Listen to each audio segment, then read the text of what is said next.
Om Namo Bhagavate Vasudevaya. Om Namo Bhagavate Vasudevaya. Om Namo Bhagavate Vasudevaya. Om Ajnanatimidandasya Jnananjana Shalakaya Chakshurunmilitam Yena Tasmai Shri Gurave Namaha. Namo Om Vishnupadaya Krishna Preshtaya Bhutale Srimate Bhakti Vedanta Swaminiti Namine. Namaste Saraswate Deve Gauravani Pracharine Nirvishesha Shunyavadi Paschatya Deshatarine. Jaya Shri Krishna Chaitanya Prabhu Nityananda Shri Advaita Gadadhara Shri Vasadi Gaura Bhakta Vrinda. Hare Krishna Krishna Krishna Hare Hare Hare Rama Rama Rama Hare Hare. Jai Shri Shri Radha Govinda Ji. ഇന്ന് അധ്യായം 5 കർമ്മയോഗം തന്നെ. പക്ഷേ കൃഷ്ണാവബോധത്തിൽ, കർമ്മയോഗത്തിലൂടെ കൃഷ്ണാവബോധത്തിൽ നമുക്ക് എങ്ങനെ പ്രവർത്തിക്കാം, ഭക്തിയോഗത്തെ കുറിച്ചാണ് ഈ അധ്യായത്തിൽ പറയുന്നത്. അതായത് കർമ്മം ഭക്തിയോഗമായിട്ട് എങ്ങനെ അനുഷ്ഠിക്കണം, അതിന്റെ ഫലങ്ങൾ എന്തൊക്കെയാണ്, എല്ലാം ഭഗവാൻ ഈ അധ്യായത്തിൽ നമുക്ക് വിവരിച്ചു തരുന്നു. 1 മുതൽ 6 വരെയുള്ള ശ്ലോകങ്ങളിൽ നിഷ്കാമ കർമ്മയോഗമാണ് കർമ്മം ഉപേക്ഷിക്കുന്നതിനേക്കാൾ നല്ലത് എന്ന് പറയുന്നു. അപ്പൊ നിഷ്കാമ കർമ്മയോഗം എന്ന് പറഞ്ഞാൽ എന്താണ്? ഹരേ കൃഷ്ണ, ആരാ പറയുക? ഫലം ഇച്ഛിക്കാതെ കർമ്മം ചെയ്യുക. കർമ്മം ഉപേക്ഷിക്കുക എന്ന് പറഞ്ഞാൽ എന്താണ് അർത്ഥം? മറ്റൊരു കർമ്മവും ചെയ്യാതെ ഭൗതിക പ്രകൃതിയായിട്ടുള്ള ബന്ധങ്ങൾ ഉപേക്ഷിച്ച്. കർമ്മം ഉപേക്ഷിക്കുക എന്ന് പറഞ്ഞാൽ ഭൗതികമായിട്ട് അല്ലെങ്കിൽ കാമ്യകർമ്മങ്ങൾ, ഫലം ഉദ്ദേശിച്ചുകൊണ്ടുള്ള കർമ്മങ്ങളെ ഉപേക്ഷിക്കുക. അതാണ് കർമ്മത്തെ ഉപേക്ഷിക്കുക എന്ന് പറഞ്ഞാൽ. ഫലം ഉദ്ദേശിച്ചുകൊണ്ട് ഭൗതികമായിട്ട് നമ്മൾ കർമ്മങ്ങൾ ചെയ്യുന്നതെല്ലാം അതിന്റെ കർമ്മഫലം നമുക്ക് അനുഭവിക്കാൻ വേണ്ടിയിട്ടാണ്. അല്ലെങ്കിൽ ഫലേച്ഛയോടുകൂടിയുള്ള കർമ്മങ്ങൾ അല്ലെങ്കിൽ കാമ്യകർമ്മങ്ങൾ, ഇത് രണ്ടും ഒന്നാണ്. ഫലേച്ഛയോടുകൂടിയുള്ള കർമ്മം തന്നെയാണ് കാമ്യകർമ്മങ്ങൾ. കാമ്യകർമ്മങ്ങൾ എന്ന് പറഞ്ഞാൽ ആഗ്രഹത്തോടുകൂടി കർമ്മം ചെയ്യുക, എന്തെങ്കിലും അതിൽ നിന്ന് ഫലം ഉണ്ടാകണം എന്നുള്ള വിചാരത്തോടു കൂടി നമ്മൾ കർമ്മം ചെയ്യുക. അതാണ് നിഷ്കാമ കർമ്മയോഗം എന്ന് പറഞ്ഞു കഴിഞ്ഞാൽ. കർമ്മം ചെയ്യുകയും അതിന്റെ ഫലത്തെ ആഗ്രഹിക്കാതിരിക്കുകയും അതുവഴി ഭഗവാനുമായിട്ട് ബന്ധപ്പെടുകയും ചെയ്യുക, കർമ്മയോഗം. എന്നാൽ കർമ്മം ഉപേക്ഷിക്കുക എന്ന് പറഞ്ഞാൽ കർമ്മത്തെ തന്നെ, കാമ്യകർമ്മങ്ങൾ അല്ലെങ്കിൽ ഭൗതികമായിട്ടുള്ള ഒരു കർമ്മവും ചെയ്യാതിരിക്കുക.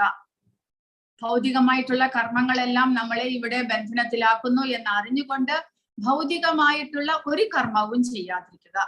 സാധാരണ അങ്ങനെ ലൗകിക കർമ്മങ്ങളെ ഉപേക്ഷിച്ചു പോകുന്നത് സന്യാസിമാരാണ്. അവർ വീടും കുടുംബവും ബന്ധുക്കളെയും എല്ലാം ഉപേക്ഷിച്ചു പോകുന്നു. കാരണം അതെല്ലാം തന്നെ ഇവിടെ ബന്ധനത്തിലാക്കുന്നു എന്ന് മനസ്സിലാക്കിക്കൊണ്ട് അതെല്ലാം ഉപേക്ഷിച്ച് സന്യാസം സ്വീകരിച്ച് താൻ ആധ്യാത്മികതയിൽ മുഴുകുകയാണ്. അതാണ് ശ്രേഷ്ഠമായിട്ടുള്ളത് എന്നുള്ള അറിവോടുകൂടി ആ ലൗകിക പ്രവർത്തികളെല്ലാം തന്നെ ഉപേക്ഷിച്ചു പോകുന്നു.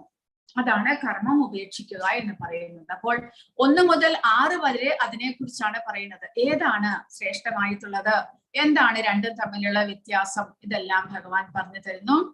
7 മുതൽ 12 വരെ നിഷ്കാമമായിട്ടുള്ള കർമ്മയോഗം, അതായത് എങ്ങനെ ചെയ്യാം. അപ്പോൾ നിഷ്കാമ കർമ്മവും നിഷ്കാമ കർമ്മയോഗവും തമ്മിൽ വ്യത്യാസമുണ്ട്. അതായത് യോഗം എന്ന് പറയുമ്പോൾ എന്താണ് യോഗം എന്ന് പറഞ്ഞാൽ? നമ്മൾ ഇതിനു മുൻപും പറഞ്ഞിട്ടുണ്ട്. യോഗം എന്ന് പറഞ്ഞാൽ ഭഗവാനുമായിട്ടുള്ള ബന്ധം സ്ഥാപിക്കുക. അതെ, ശരി, ഭഗവാനുമായിട്ട് ബന്ധപ്പെടുക, അതാണ് യോഗം. അപ്പോൾ നിഷ്കാമ കർമ്മ യോഗം എന്ന് പറയുമ്പോൾ ഫലം ഇച്ഛിക്കാതെ കർമ്മം ചെയ്യുകയും അതുവഴി ഭഗവാനുമായിട്ട് ബന്ധപ്പെടുകയും ചെയ്യുക. അതായത് കൃഷ്ണാവബോധത്തിലുള്ള കർമ്മം, അതിനെയാണ് നിഷ്കാമ കർമ്മ യോഗം എന്ന് പറയുന്നത്. നിഷ്കാമമായിട്ടുള്ള കർമ്മം എന്ന് പറയുമ്പോൾ ഫലം ഇച്ഛിക്കാതെ അവനവന്റെ കർത്തവ്യം ചെയ്യുക, അത്ര മാത്രമേ ഉള്ളൂ. അതാണ് 3-ാമത്തെ അധ്യായത്തിൽ ഭഗവാൻ പറഞ്ഞു തന്നത്. ഫലം ഇച്ഛിക്കാതെ കർമ്മം ചെയ്യുക, അതാണ് നിഷ്കാമ കർമ്മം. അതുവഴി കർമ്മഫലത്തെ നമുക്ക് ഇല്ലാതാക്കാൻ സാധിക്കും. അത് മാത്രമേ സാധ്യമാകുന്നുള്ളൂ. ഫലം ഇച്ഛിക്കാതെ കർമ്മം ചെയ്യുമ്പോൾ, നിഷ്കാമ കർമ്മം ചെയ്യുമ്പോൾ കർമ്മഫലത്തിൽ നിന്ന് മുക്തനാകാം. അതായത് നമ്മൾ ചെയ്യുന്ന ആ പ്രവൃത്തിയുടെ കർമ്മഫലം നമ്മളെ ബാധിക്കുന്നില്ല. അതായത് നമ്മൾ ഒരു വലിയ പണക്കാരനായിട്ടുള്ള ഒരാൾ തന്റെ സമ്പത്തെല്ലാം അല്ലെങ്കിൽ സമ്പത്തിന്റെ ഒരു ഭാഗം സമൂഹത്തിന്റെ ഏതെങ്കിലും നല്ല കാര്യത്തിന് വേണ്ടി അനാഥാലയം പണിയാൻ, അല്ലെങ്കിൽ ഹോസ്പിറ്റൽ പണിയാൻ, അല്ലെങ്കിൽ പിന്നെ വിദ്യാഭ്യാസ സ്ഥാപനങ്ങൾ പണിയാൻ, എന്തെങ്കിലും ഒരു നല്ല കാര്യത്തിന് ഡൊണേഷൻ ചെയ്യുന്നു, ദാനം കൊടുക്കുന്നു. പക്ഷെ അതിൽ നിന്ന് ഒന്നും പ്രതീക്ഷിക്കുന്നില്ല. ഇല്ല, എനിക്കൊന്നും വേണ്ട, ഞാൻ ഈ കാര്യത്തിന് വേണ്ടിയിട്ട് എന്റെ സമ്പാദ്യത്തിന്റെ ഒരു പങ്ക് നൽകുന്നു, അത്ര മാത്രമേ ഉള്ളൂ. അപ്പോൾ അതൊരു പുണ്യകർമ്മമാണ്. കാരണം തന്റെ സമ്പത്തിന്റെ ഒരു ഭാഗം ദാനം ചെയ്യുക എന്ന് പറയുമ്പോൾ അത് പുണ്യകർമ്മമാണ്. പക്ഷെ അദ്ദേഹം തന്റെ കർത്തവ്യമാണ് ഇത്, സമൂഹത്തിന് ഇതൊരു അത്യാവശ്യമാണ് എന്ന് മനസ്സിലാക്കിക്കൊണ്ട് ചെയ്യുകയും അതിന്റെ ഫലമൊന്നും പ്രതീക്ഷിക്കാതിരിക്കുകയും ചെയ്യുക വഴി അദ്ദേഹത്തിന് ആ കർമ്മഫലം, അതായത് ആ പുണ്യകർമ്മമാണെങ്കിൽ കൂടെ ആ പുണ്യകർമ്മത്തിന്റെ ഫലം അനുഭവിക്കാൻ നമ്മൾ വീണ്ടും ജനിക്കേണ്ടി വരും. പക്ഷേ കർത്തവ്യമായിട്ട് നിഷ്കാമമായിട്ട് ചെയ്യുന്നത് കൊണ്ട് അദ്ദേഹത്തിന് ആ പുണ്യകർമ്മമാണെങ്കിൽ കൂടെ അതിന്റെ ഫലം അദ്ദേഹത്തെ ബാധിക്കുന്നില്ല. അദ്ദേഹത്തിന് അത് ആവശ്യമില്ല എന്ന് പറഞ്ഞു. തനിക്കതിൽ നിന്ന് പ്രശസ്തിയോ പേരോ ഒന്നും തന്നെ വേണ്ട എന്ന് പറഞ്ഞു. അതുകൊണ്ട് അദ്ദേഹത്തിന് അത് ബാധിക്കുന്നില്ല. അതാണ് നിഷ്കാമ കർമ്മം എന്ന് പറയുന്നത്. എന്നാൽ നിഷ്കാമ കർമ്മ യോഗം എന്ന് പറയുമ്പോൾ അവിടെ നമ്മൾ ഭഗവാനെയും കൂടെ ബന്ധിപ്പിക്കുന്നു. അതായത് കർത്തവ്യങ്ങൾ അനുഷ്ഠിക്കുകയും അതോടൊപ്പം തന്നെ ആ കർമ്മഫലത്തെ ഭഗവാന് സമർപ്പിക്കുകയും ചെയ്യുക.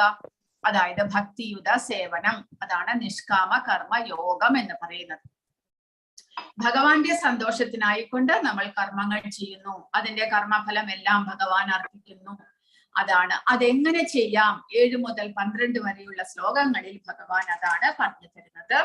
13 മുതൽ 16 വരെ ആധ്യാത്മിക ജ്ഞാനം കരസ്ഥമാക്കുന്നതിനെ കുറിച്ച് പറയുന്നു. കാരണം ജ്ഞാനം കരസ്ഥമാക്കുക വഴിയാണ് നമ്മളുടെ കർമ്മത്തിന്റെ രഹസ്യം മനസ്സിലാക്കി നിഷ്കാമ കർമ്മത്തിൽ നമ്മൾ ഏർപ്പെടുന്നത്. കാരണം കർമ്മമാണ് നമ്മളെ ബന്ധിപ്പിക്കുന്നത് എന്ന് മനസ്സിലാക്കിക്കൊണ്ട് അത് മനസ്സിലാക്കണമെങ്കിൽ ഈ ആധ്യാത്മിക ജ്ഞാനം നമ്മൾ കരസ്ഥമാക്കണം.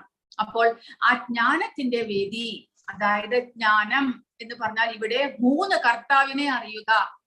3 വിധത്തിലുള്ള കർമ്മങ്ങൾ ചെയ്യുന്നവരെ കുറിച്ചാണ് ഈ ജ്ഞാനത്തിൽ പറഞ്ഞു തരുന്നത്. 13 മുതൽ 16 വരെയുള്ള ശ്ലോകങ്ങളിൽ 3 വിധത്തിൽ പ്രവർത്തനങ്ങൾ ചെയ്യുന്ന ഭൗതിക പ്രകൃതി, ജീവാത്മാവ്, ഭഗവാൻ, ഈ 3 വിധത്തിലുള്ള കർത്താക്കളെ കുറിച്ച് പറഞ്ഞു തരുന്നു.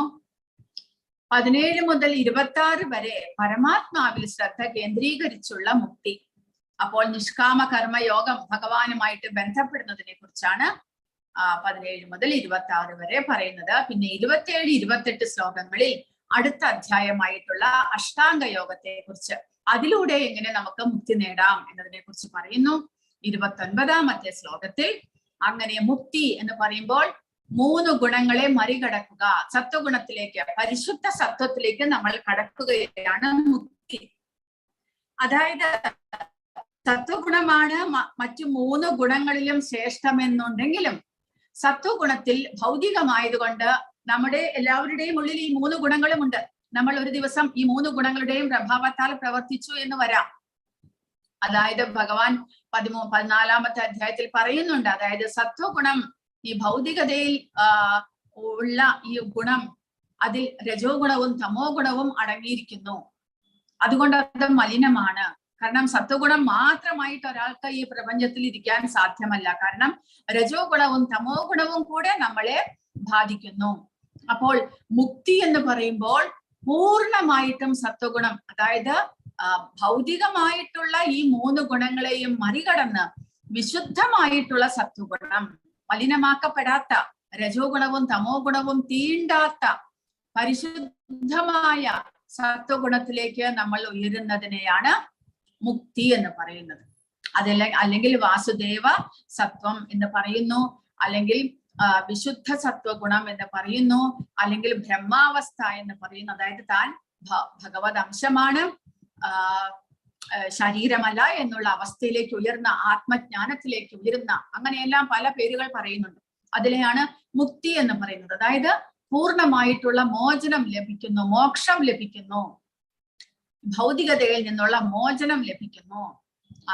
ആ അവസ്ഥയിൽ സമാധാനം എങ്ങനെ ലഭിക്കുന്നു? എന്നുള്ളതാണ് അവസാനത്തെ ശ്ലോകത്തിൽ പറയുന്നത്. അപ്പോൾ നിഷ്കാമ കർമ്മ യോഗമാണ് കർമ്മം ഉപേക്ഷിക്കുന്നതിനേക്കാൾ നല്ലത് എന്ന് ഭഗവാൻ ഈ ആദ്യത്തെ സെക്ഷനിലാണ് പറയുന്നത്. അർജുനൻ വീണ്ടും ചോദിക്കുന്നു, കർമ്മം ഉപേക്ഷിക്കുന്നതാണോ ഭക്തി പുരസരം കർമ്മം അനുഷ്ഠിക്കുന്നതാണോ ശ്രേയസ്കരം? ഭഗവാൻ മറുപടി പറയുന്നത് എന്താണ്? രണ്ടും ഒരേ ലക്ഷ്യത്തിലേക്കുള്ള ഉപാധികൾ എന്ന അർത്ഥത്തിൽ ഇരുവരും തുല്യരാണ്. ഭക്തി പുരസരം കർമ്മം അനുഷ്ഠിക്കുന്നത് എളുപ്പവും മികച്ചതുമാണ് എന്ന് ഭഗവാൻ ഊന്നി പറയുന്നു. അപ്പോൾ അർജുനന്റെ ചോദ്യം കർമ്മത്തെ പൂർണ്ണമായിട്ടും ഉപേക്ഷിക്കുന്നതാണോ? കർമ്മം എന്ന് പറയുമ്പോൾ ഇവിടെ ഉദ്ദേശിക്കുന്നത് കാമ്യകർമ്മങ്ങൾ, ഫലോദിഷ്ട കർമ്മങ്ങൾ. വെറും കർമ്മം എന്ന് പറയുമ്പോൾ ഫലോദിഷ്ട കർമ്മമാണ്. കർമ്മയോഗം എന്ന് പറയുമ്പോഴാണ് അത് പരിശുദ്ധമാക്കപ്പെടുന്നത്, ഭഗവാനുമായിട്ട് ബന്ധപ്പെടുന്ന കർമ്മമായിട്ട് മാറുന്നത്. അപ്പോൾ വെറും കർമ്മം എന്ന് പറയുമ്പോൾ അത് ഫലോദിഷ്ട കർമ്മം. ആ കർമ്മങ്ങളെ നമ്മൾ പൂർണ്ണമായിട്ടും ഉപേക്ഷിച്ചു കഴിഞ്ഞാൽ നമ്മൾ പരിശുദ്ധിയിലേക്ക് ഉയരില്ലേ? അത് ശ്രേയസ്കരമല്ലേ എന്ന് അർജുനൻ ചോദിക്കുന്നു. അഥവാ അതല്ല, ഭക്തി പുരസരം കർമ്മം അനുഷ്ഠിക്കുന്നതാണോ? ഏതാണ് ശ്രേഷ്ഠമായിട്ടുള്ളത്? അപ്പോൾ ഭഗവാൻ പറയുന്നു, രണ്ടും മുക്തിയിലേക്കുള്ള പാതകളാണ്. ലൗകിക കർമ്മങ്ങൾ ഉപേക്ഷിക്കുന്നതും മുക്തിയിലേക്ക് നയിക്കുന്നു, എന്നാൽ ഭക്തിയുടെ സേവനങ്ങൾ ചെയ്യുന്നതും മുക്തിയിലേക്ക് നയിക്കുന്നു. എന്നാൽ രണ്ടിലും വെച്ച് ശ്രേഷ്ഠം ഏതാണ് എന്ന് ചോദിച്ചാൽ ഭക്തി പുരസരം കർമ്മം അനുഷ്ഠിക്കുന്നതാണ് ശ്രേഷ്ഠം എന്ന് പറയുന്നു. കാരണം മറ്റേതിൽ, അതായത് ലൗകിക കർമ്മങ്ങളെ ഉപേക്ഷിച്ചുകൊണ്ട് ഒരാൾ ഒരു സന്യാസി ആയാലും അയാൾ ഭക്തനായില്ല എന്നുണ്ടെങ്കിൽ അധപതനത്തിന് സാധ്യതയുണ്ട്. കാരണം ഭൗതിക പ്രകൃതി അത്രമാത്രം ശക്തിയുള്ളതാണ്.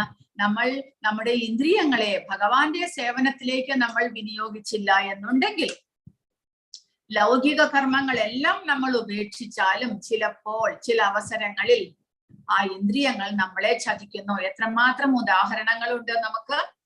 എത്രമാത്രം സന്യാസിമാരെല്ലാം ഉപേക്ഷിച്ചവരാണ്. ഇപ്പോൾ വിശ്വാമിത്രൻ തന്നെ ഉദാഹരണമാണ്. അദ്ദേഹം രാജർഷിയായിരുന്നു, രാജാവായിരുന്നു. അദ്ദേഹം അതെല്ലാം ഉപേക്ഷിച്ച് ഈ ആധ്യാത്മികതയെ സ്വീകരിക്കുന്നതാണ് വളരെ ശ്രേഷ്ഠമെന്ന് മനസ്സിലാക്കിക്കൊണ്ട് അദ്ദേഹം, വിശ്വാമിത്രൻ എന്ത് ചെയ്യുന്നു? താപസിയാകുന്നു.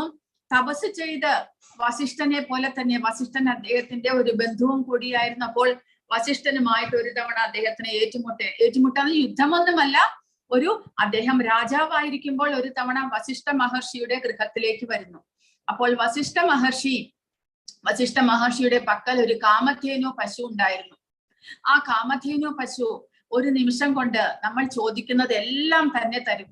അപ്പോൾ രാജാവും രാജാവിന്റെ പരിവാരങ്ങളും എല്ലാവരും വന്നിരിക്കുന്നു ഉച്ച സമയത്ത്. അപ്പോൾ വസിഷ്ഠ മഹർഷി ആ കാമധേനുവിനോട് പറഞ്ഞു, ഇവർക്കെല്ലാം വേണ്ടുന്ന വിധത്തിൽ സദ്യ ഒരുക്കി കൊടുക്കുക എന്ന് പറഞ്ഞു. ഒരേ ഒരു നിമിഷം കൊണ്ട് ആ കാമധേനുവിൽ നിന്ന് അനേകം വിശിഷ്ടമായ ഭോജ്യങ്ങൾ വരുന്നു. അത് വിളമ്പി കൊടുക്കാൻ ആൾക്കാരുണ്ടാകുന്നു, എല്ലാം തന്നെ വരുന്നു. അപ്പോൾ ഇത് കണ്ടപ്പോൾ ആർക്കാണ്? വിശ്വാമിത്രന് വളരെ ആകാംക്ഷ, ഇതെങ്ങനെ സംഭവിക്കുന്നു? വസിഷ്ഠ മഹർഷി വെറും ഒരു താപസനാണ്, കാട്ടിൽ താമസിക്കുന്നു, ആശ്രമത്തിൽ വേറെ ജോലികളൊന്നുമില്ല, അദ്ദേഹം തപസ് ചെയ്ത് പുണ്യം സമ്പാദിക്കുന്നു, അത്രമാത്രം. അങ്ങനെയാണ് വിശ്വാമിത്രൻ കരുതിയത്. അപ്പോൾ അദ്ദേഹം വസിഷ്ഠ മഹർഷിയോട് ചോദിച്ചു, അങ്ങേക്ക് ഇതെങ്ങനെ സാധിച്ചു? ഞങ്ങൾ ഇത്രമാത്രം ആൾക്കാർ വന്നിട്ടും അങ്ങേക്ക് ഇവർക്ക് എല്ലാവർക്കും വിശിഷ്ടമായിട്ടുള്ള ഭോജ്യങ്ങൾ വിളമ്പുവാൻ സാധിച്ചത് എങ്ങനെ? അപ്പോൾ വസിഷ്ഠ മഹർഷി, അദ്ദേഹം പരിശുദ്ധനായിരുന്നു, താപസനായതുകൊണ്ട് അദ്ദേഹം രാജാവാണ് ചോദിക്കുന്നത്, ഉത്തരം പറഞ്ഞു, എന്റെ പക്കൽ കാമധേനു എന്നുള്ള പശുവുണ്ട്, എന്ത് ചോദിച്ചാലും അവൾ അത് എനിക്ക് തരുന്നതായിരിക്കും.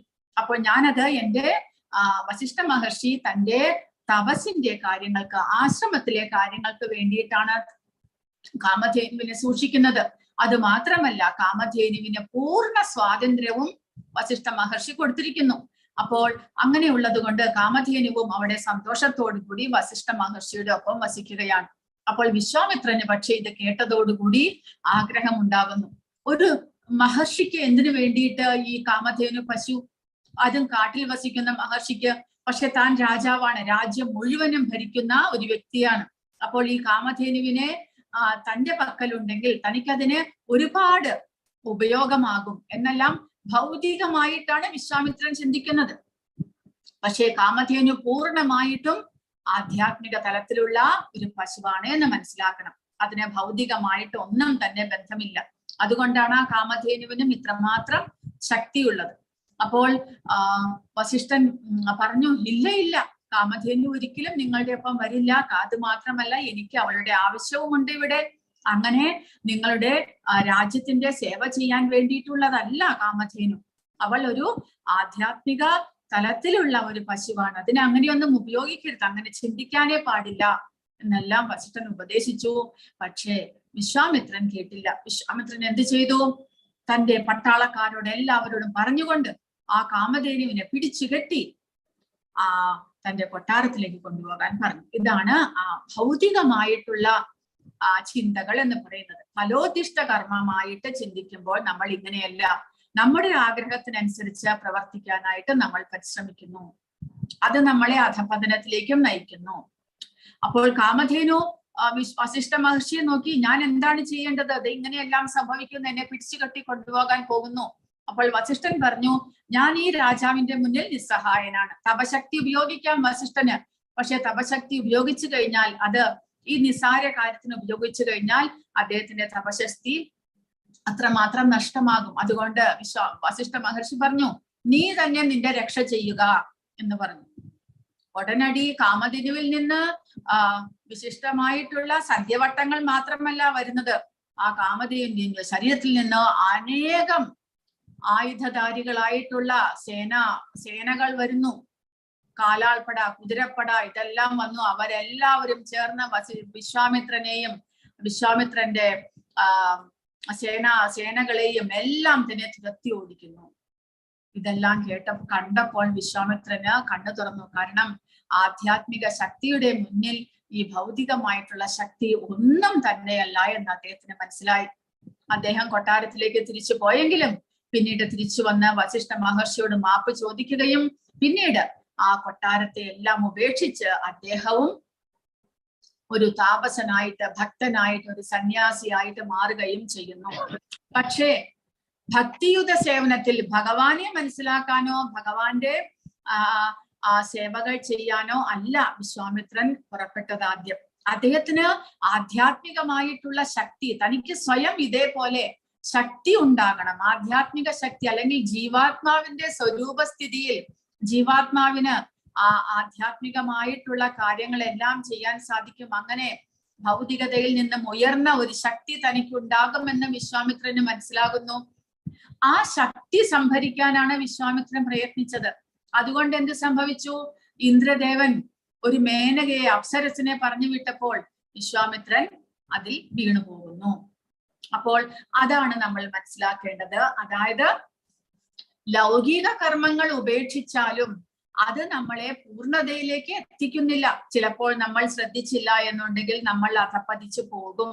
എന്നാൽ ഭക്തി പുരസരം കർമ്മം അനുഷ്ഠിക്കുമ്പോൾ നമ്മുടെ ഇന്ദ്രിയങ്ങളെല്ലാം തന്നെ ഭഗവാന്റെ സേവകൾ ചെയ്യുന്നത് കൊണ്ട് ക്രമേണ അവ പരിശുദ്ധമാകുന്നു. അങ്ങനെ പരിശുദ്ധമാകുന്ന ഇന്ദ്രിയങ്ങൾക്ക് ഒരിക്കലും ഭൗതികമായിട്ടുള്ള ഒന്നിലും തന്നെ ആസക്തി വരുന്നില്ല. അതാണ് ഭഗവാൻ ഇവിടെ ഭക്തിപുരസരം കർമ്മം അനുഷ്ഠിക്കുന്നതാണ് ഏറ്റവും ശ്രേഷ്ഠം, മികച്ചവും എളുപ്പവുമാണ് എന്ന് ഭഗവാൻ പറയുന്നത്.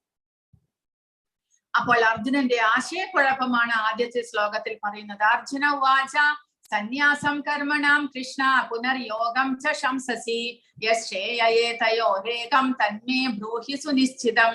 അർജുനൻ പറഞ്ഞു, കൃഷ്ണ, കർമ്മം ഉപേക്ഷിക്കണമെന്ന് അങ്ങ് എന്നോട് ആവശ്യപ്പെടുന്നു, പിന്നെ ഭക്തി പുരസരം കർമ്മം അനുഷ്ഠിക്കാൻ പറയുന്നു. ഇവ രണ്ടിലും വെച്ച് ശ്രേയസ്കരമായത് ഏതാണ് എന്ന് ദയവായി എനിക്ക് പറഞ്ഞു തരുമോ? അതാണ് അർജുനന്റെ ചോദ്യമായിട്ട് വരുന്നത്. അപ്പോൾ രണ്ടാമത്തെ അധ്യായത്തിൽ ഭഗവാൻ ജ്ഞാനം ഉപദേശിക്കുന്നു. എന്തിനു വേണ്ടിയിട്ട്? അനുകമ്പ എന്നുള്ളത്, അർജുനനിൽ അനുകമ്പ എന്തുകൊണ്ടാണ് വന്നത്? നമ്മൾ 5-ാമത്തെ അധ്യായമായി കഴിഞ്ഞു. 2-ാമത്തെ അധ്യായത്തിലെ ചോദ്യമാണ്. അർജുനനിൽ 5 കാര്യങ്ങൾ, യുദ്ധം ചെയ്യാതിരിക്കാൻ 5 കാര്യങ്ങൾ അർജുനൻ പറഞ്ഞു. അതിൽ ഒന്നാമത്തേതാണ് അനുകമ്പ. ആരോടാണ്, എന്തിനോടാണ് അർജുനൻ അനുകമ്പ തോന്നിയത്? കുടുംബാംഗങ്ങളോടും ഗുരുക്കന്മാരോടും.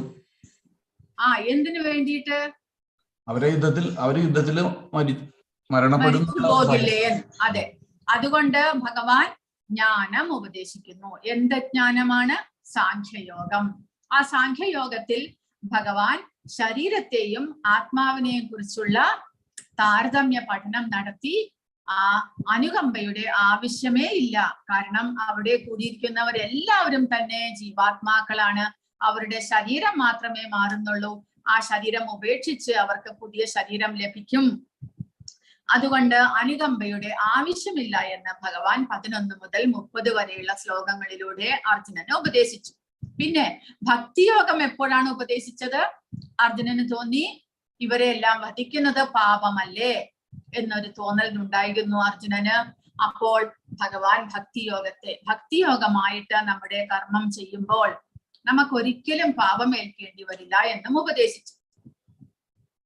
കൂടാതെ 3-ാമത്തെ അധ്യായത്തിൽ 17-ാമത്തെ ശ്ലോകത്തിൽ ഭഗവാൻ നിഷ്കാമമായിട്ട് കർമ്മം ചെയ്യുന്നവരെ കുറിച്ചാണ് പറയുന്നത്. അങ്ങനെ ആത്മസാക്ഷാത്കാരത്തിലേക്ക് ഉയരാൻ സാധിക്കുന്നു. മനുഷ്യജീവിതം ആത്മസാക്ഷാത്കാരത്തിന് വേണ്ടി ഒഴിഞ്ഞു വെക്കുകയും ആത്മാരാമനായി വർത്തിക്കുകയും ആത്മാവിൽ പൂർണ്ണ തൃപ്തനായിരിക്കുകയും ചെയ്യുന്നവന് കർത്തവ്യങ്ങൾ ഒന്നുമില്ല.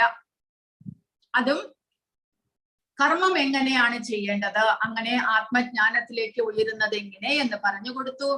18-ാമത്തെ ശ്ലോകത്തിൽ അങ്ങനെ ആത്മസാക്ഷാത്കാരം ലഭിച്ചവന് തനിക്ക് വിധിക്കപ്പെട്ട കർത്തവ്യം നിറവേറ്റുന്നത് കൊണ്ട് നേടാനായിട്ടൊന്നുമില്ല, അത് ചെയ്യാതിരിക്കാൻ ഒരു കാരണവുമില്ല, അവന് മറ്റൊരു ജീവിയെയും ആശ്രയിക്കേണ്ടതുമില്ല. ഇങ്ങനെയുള്ള ഉപദേശങ്ങളാണ് ഭഗവാൻ അർജുനന് കൊടുത്തത്. ആത്മജ്ഞാനം നേടുന്നതിന്റെ പ്രാധാന്യത്തെ കുറിച്ച് പറഞ്ഞു കൊടുത്തു. അങ്ങനെ ആത്മജ്ഞാനം ലഭിച്ചു കഴിഞ്ഞാൽ പിന്നീട് ഈ ഭൗതിക പ്രകൃതിയിൽ അങ്ങനെയുള്ള വ്യക്തിക്ക് കർമ്മങ്ങൾ ഒന്നും തന്നെ ചെയ്യാനില്ല.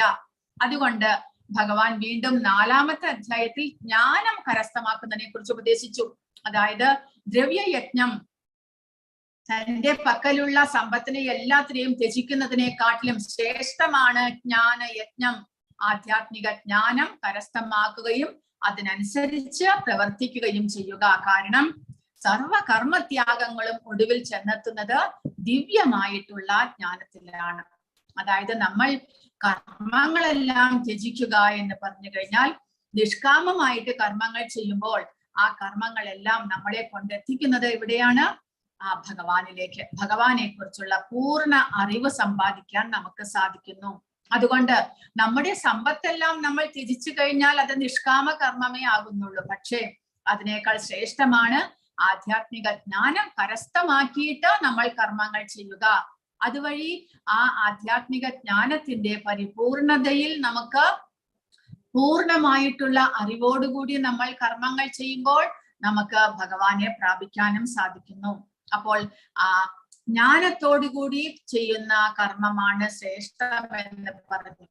അങ്ങനെ അജ്ഞാനത്താൽ നിനക്കുണ്ടായ സംശയങ്ങളെ ജ്ഞാനത്തിന്റെ വാൾ കൊണ്ട് അറുത്ത് യോഗനിഷ്ഠനായി എഴുന്നേൽക്കൂ ഭാരത, യുദ്ധം ചെയ്യൂ. ഇതാണ് 4-ാമത്തെ അധ്യായത്തിന്റെ അവസാനത്തെ ശ്ലോകം. അതായത് അജ്ഞാനം മൂലം ഭൗതികമായിട്ടുള്ള അറിവ് മാത്രമേ അർജുനനിൽ ഉണ്ടായിരുന്നുള്ളൂ എന്ന് ഭഗവാൻ പറയുന്നു. അതായത് ശരീരബോധത്തിൽ അർജുനൻ ചിന്തിച്ചത് കൊണ്ടാണ് ഇങ്ങനെയുള്ള സംശയങ്ങളെല്ലാം ഉണ്ടായത്. അതിനെ ആധ്യാത്മിക ജ്ഞാനം കൊണ്ട് ഇല്ലാതാക്കുക. ഇതാണ് ഭഗവാന്റെ ഉപദേശമായിട്ടുണ്ടായത്. അപ്പോൾ 2-ാമത്തെ അധ്യായത്തിൽ ജ്ഞാനം എന്ന് ആദ്യം ജ്ഞാനം ഉപദേശിച്ചു. സാഖ്യയോഗം, ശരീരവും ആത്മാവും തമ്മിലുള്ള വ്യത്യാസത്തെ ഭഗവാൻ പറഞ്ഞു കൊടുത്തു. പിന്നീട് ബുദ്ധിയോഗത്തിലൂടെ ഭക്തിയുത സേവനത്തിലൂടെ പ്രവർത്തിക്കുക. അങ്ങനെ അർജുനന് ആശയക്കുഴപ്പമുണ്ടായി. 3-ാമത്തെ അധ്യായത്തിൽ അർജുനൻ ചോദിച്ചു, ജ്ഞാനമാണോ ബുദ്ധിയോഗമാണോ ഏതാണ് ശ്രേഷ്ഠം എന്ന് ചോദിച്ചു.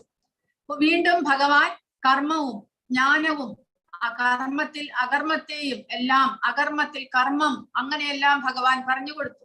അതായത് കർമ്മം എങ്ങനെ ചെയ്യണം, എങ്ങനെ ചെയ്താൽ നമുക്ക് ബന്ധനം ഉണ്ടാകുന്നില്ല, എങ്ങനെ അകർമ്മം ചെയ്ത് നമുക്ക് കർമ്മത്തിന്റെ ബന്ധനത്തിൽ നിന്ന് മോചിതനാകാം, ഇതെല്ലാം പറഞ്ഞു കൊടുത്തു. അങ്ങനെ അതീന്ദ്രിയ ജ്ഞാനത്തെ ഭഗവാൻ കഴിഞ്ഞ അധ്യായത്തിൽ പറഞ്ഞു കൊടുക്കുകയുണ്ടായി.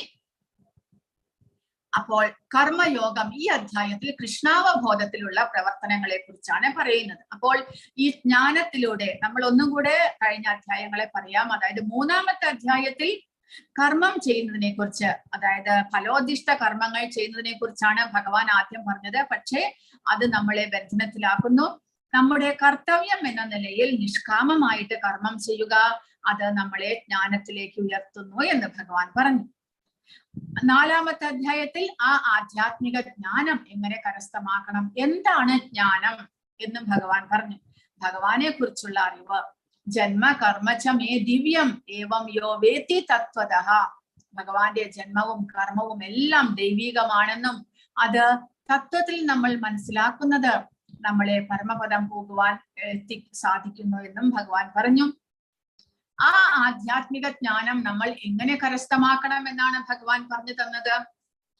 ആരിൽ നിന്ന് കരസ്ഥമാക്കണം ആധ്യാത്മിക ജ്ഞാനം?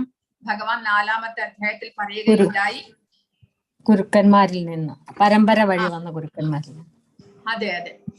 തദ്വിധി പ്രണിപാതേന പരിപ്രശ്നേന സേവയ, ഒരു ആധ്യാത്മിക ആചാര്യനെ, ആത്മജ്ഞാനം ലഭിച്ച ഒരു ആചാര്യനെ കണ്ടുപിടിച്ച് അദ്ദേഹത്തിൽ നിന്ന് ചോദിച്ച്, വിനയത്തോടു കൂടി ചോദിച്ച് അദ്ദേഹത്തെ സേവകൾ ചെയ്ത് നമ്മൾ ആ ആധ്യാത്മിക ജ്ഞാനം കരസ്ഥമാക്കുക. അപ്പോൾ ആ ജ്ഞാനത്തിന്റെ, ആധ്യാത്മിക ജ്ഞാനം കരസ്ഥമാക്കുക വഴി അതിന്റെ ഫലം എന്താണ് എന്നും ഭഗവാൻ പറഞ്ഞു തരികയുണ്ടായി. എന്താണ് അതിന്റെ ഫലം? ആധ്യാത്മിക ജ്ഞാനം കരസ്ഥമാക്കുക വഴി നമ്മിൽ എന്താണ് മാറ്റങ്ങൾ ഉണ്ടാകുക, അതിന്റെ ഫലം എന്താണ് എന്ന് ഭഗവാൻ പറഞ്ഞു തന്നത് അവസാനത്തെ 3-4 ശ്ലോകങ്ങളിൽ ഭഗവാൻ അതാണ് പറഞ്ഞത്. നിങ്ങൾ അധ്യായം വായിച്ചോ കഴിഞ്ഞ ആഴ്ച? വായിച്ചു. ഭൗതിക വസ്തുക്കളോടുള്ള ആസക്തി ഇല്ലാതാവും. പിന്നീട് നമ്മൾ എല്ലാ ജീവജാലങ്ങളോടും സമഭാവനയോടെ പെരുമാറാൻ. വളരെ കറക്റ്റ് മാതാജി. പിന്നെ ഭഗവാനിൽ നിന്ന് വേർവിട്ട് മായയിലല്ലേ നമ്മൾ, അത് ആ മോഹം ഒക്കെ ഉപേക്ഷിച്ചിട്ട് നിഷ്കാമ കർമ്മം ചെയ്യാൻ, കർത്തവ്യമായിട്ട് ചെയ്യാനായിട്ട് നമ്മളില്.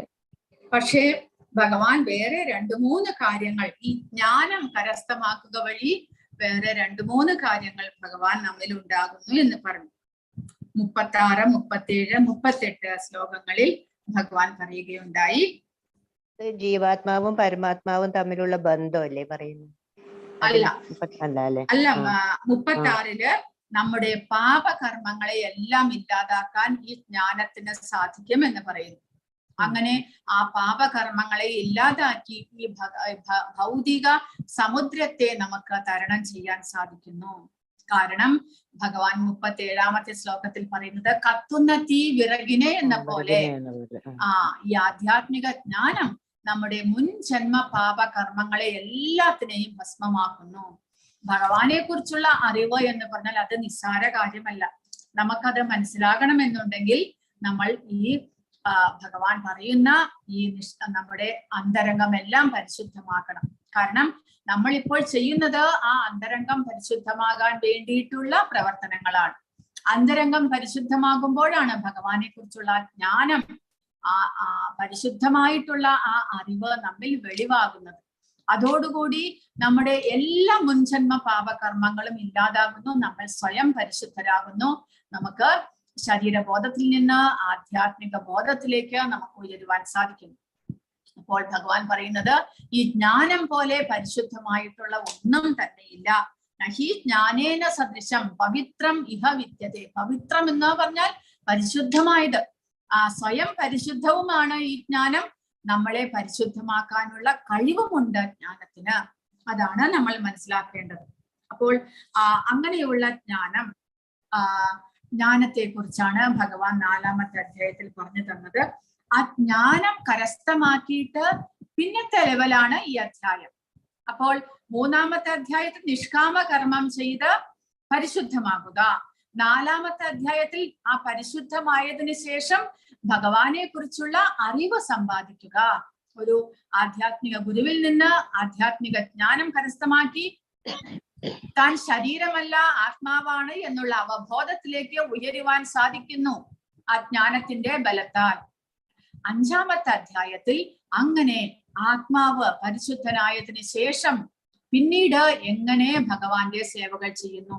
അങ്ങനെ ഭഗവാന്റെ സേവകൾ ചെയ്യുമ്പോൾ ഈ ശരീരത്തിനുള്ളിലാണെങ്കിൽ കൂടെ ആ ജീവാത്മാവ് എങ്ങനെയാണ് ഒരു താമരയില വെള്ളത്തിനുള്ളിലാണെങ്കിലും വെള്ളം നനയ്ക്കാതെ ഇരിക്കുന്നത്, താമരയില എപ്പോഴും ഉണങ്ങി തന്നെ ഇരിക്കും നമ്മൾ പുറത്തേക്ക് എടുത്താൽ. കാരണം വെള്ളം അതിനെ നനയ്ക്കുന്നില്ല, അതിനെ ചീത്തയാക്കുന്നില്ല. അതുപോലെ ശരീരം എന്നുള്ളത് ഭൗതികമാണെങ്കിലും ആ ഭൗതിക ശരീരത്തിനുള്ളിൽ വസിക്കുന്ന ജീവാത്മാവ് ഈ ആധ്യാത്മിക ജ്ഞാനം കരസ്ഥമാക്കി ഭഗവാന്റെ സേവകൾ ചെയ്യുമ്പോൾ ആ ഭൗതികമായ ഒന്നും തന്നെ ആ ആത്മാവിനെ ബാധിക്കുന്നില്ല. അതാണ് കൃഷ്ണാവബോധത്തിലുള്ള പ്രവർത്തനം. അപ്പോൾ അതിന് എന്തൊക്കെയാണ് ഇവിടെ പറയുന്നു? എല്ലാ ജീവികളും ഭാവിയിലേക്കുള്ള പദ്ധതികൾ നിരന്തരം ആസൂത്രണം ചെയ്യുന്നു. അങ്ങനെയുള്ള ചിന്തകൾ ചിന്തിച്ചിട്ടാണ് നമ്മൾ പദ്ധതി ആസൂത്രണം ചെയ്യുകയാണ്. അങ്ങനെയുള്ള ചിന്തകളാണ് നമ്മുടെ പ്രവൃത്തികളിൽ പ്രകടമാകുന്നത്. അങ്ങനെ ആവർത്തിച്ചാവർത്തിച്ച് നമ്മുടെ ചിന്ത മൂലം നമ്മൾ പ്രവർത്തികൾ ചെയ്യുമ്പോൾ നമ്മുടെ ശീലം, ഒരു പ്രത്യേകമായിട്ടുള്ള ശീലം നമ്മിൽ രൂപപ്പെടുന്നു. ആ ശീലങ്ങൾ നമ്മുടെ സ്വഭാവത്തെ രൂപപ്പെടുത്തുന്നു. സ്വഭാവം നമ്മുടെ വിധി നിർണയിക്കുന്നു. ശരിയായ ദിശയിൽ എങ്ങനെ ചുവടുകൾ എടുക്കാം എന്ന് 5-ാം അധ്യായത്തിൽ വിവരിച്ചിരിക്കുന്നു. ലൗകിക സങ്കീർണതകളിൽ കൂടുതൽ കുരുക്കിലേക്ക് നയിക്കുന്ന ഘട്ടങ്ങളുണ്ട്. വിമോചനത്തിന്റെയും സ്വാതന്ത്ര്യത്തിന്റെയും ശാന്തിയും സമാധാനത്തിന്റെയും ജീവിതത്തിലേക്ക് നയിക്കുന്ന പടവുകളുമുണ്ട്.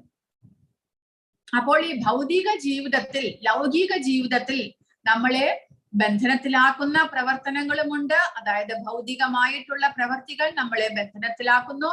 എന്നാൽ വിമോചനത്തിന്റെയും സ്വാതന്ത്ര്യത്തിന്റെയും എന്ന് പറയുമ്പോൾ ആധ്യാത്മികമായിട്ടുള്ള പ്രവർത്തനങ്ങൾ നമ്മളെ ബന്ധവിമുക്തമാക്കാനും സഹായിക്കുന്നു. 2 തരം പ്രവർത്തനങ്ങളും ഈ ഭൗതിക പ്രപഞ്ചത്തിൽ ഭൗതികമായ ശരീരം കൊണ്ട് നമുക്ക് ചെയ്യാവുന്നതാണ്. ഏത് വഴി തിരഞ്ഞെടുക്കണം എന്നുള്ളതിന്റെ സ്വാതന്ത്ര്യം നമ്മുടെ മുന്നിലുണ്ട്. നമുക്ക് ഏത് വഴി വേണമെങ്കിലും തിരഞ്ഞെടുക്കാം. ലെഫ്റ്റിലേക്കുള്ള വഴി നമ്മളെ ഭൗതിക ബന്ധനത്തിലേക്കാക്കുന്നു, റൈറ്റിലേക്കുള്ള വഴി നമ്മളെ വിമോചനത്തിലേക്ക് നയിക്കുന്നു. ഭഗവാന്റെ അധമ ശക്തി അല്ലെങ്കിൽ ബഹിരംഗ ശക്തിയുടെ കീഴിൽ പ്രവർത്തിക്കണോ? ശരി, ഭൗതിക ശരീരത്തോടു കൂടി ഇവിടെ അനന്തകാലമായിട്ട് വസിക്കാം. ഭഗവാന്റെ അന്തരംഗ ശക്തി വേണോ? ശരി, നമുക്ക് മോചനത്തിലേക്ക് കടക്കാം. ഏത് വേണമെന്ന് തിരഞ്ഞെടുക്കാനുള്ള സ്വാതന്ത്ര്യം നമുക്കുണ്ട്.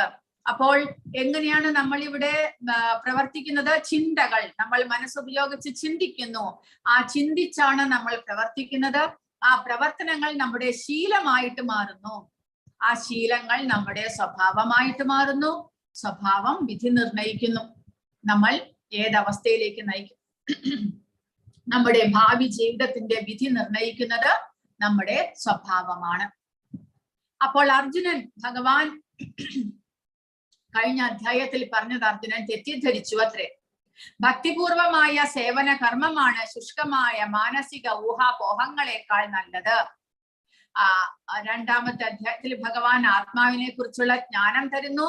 പിന്നീട് നിയത കർമ്മങ്ങളെ കുറിച്ച് വിവരിക്കുന്നു.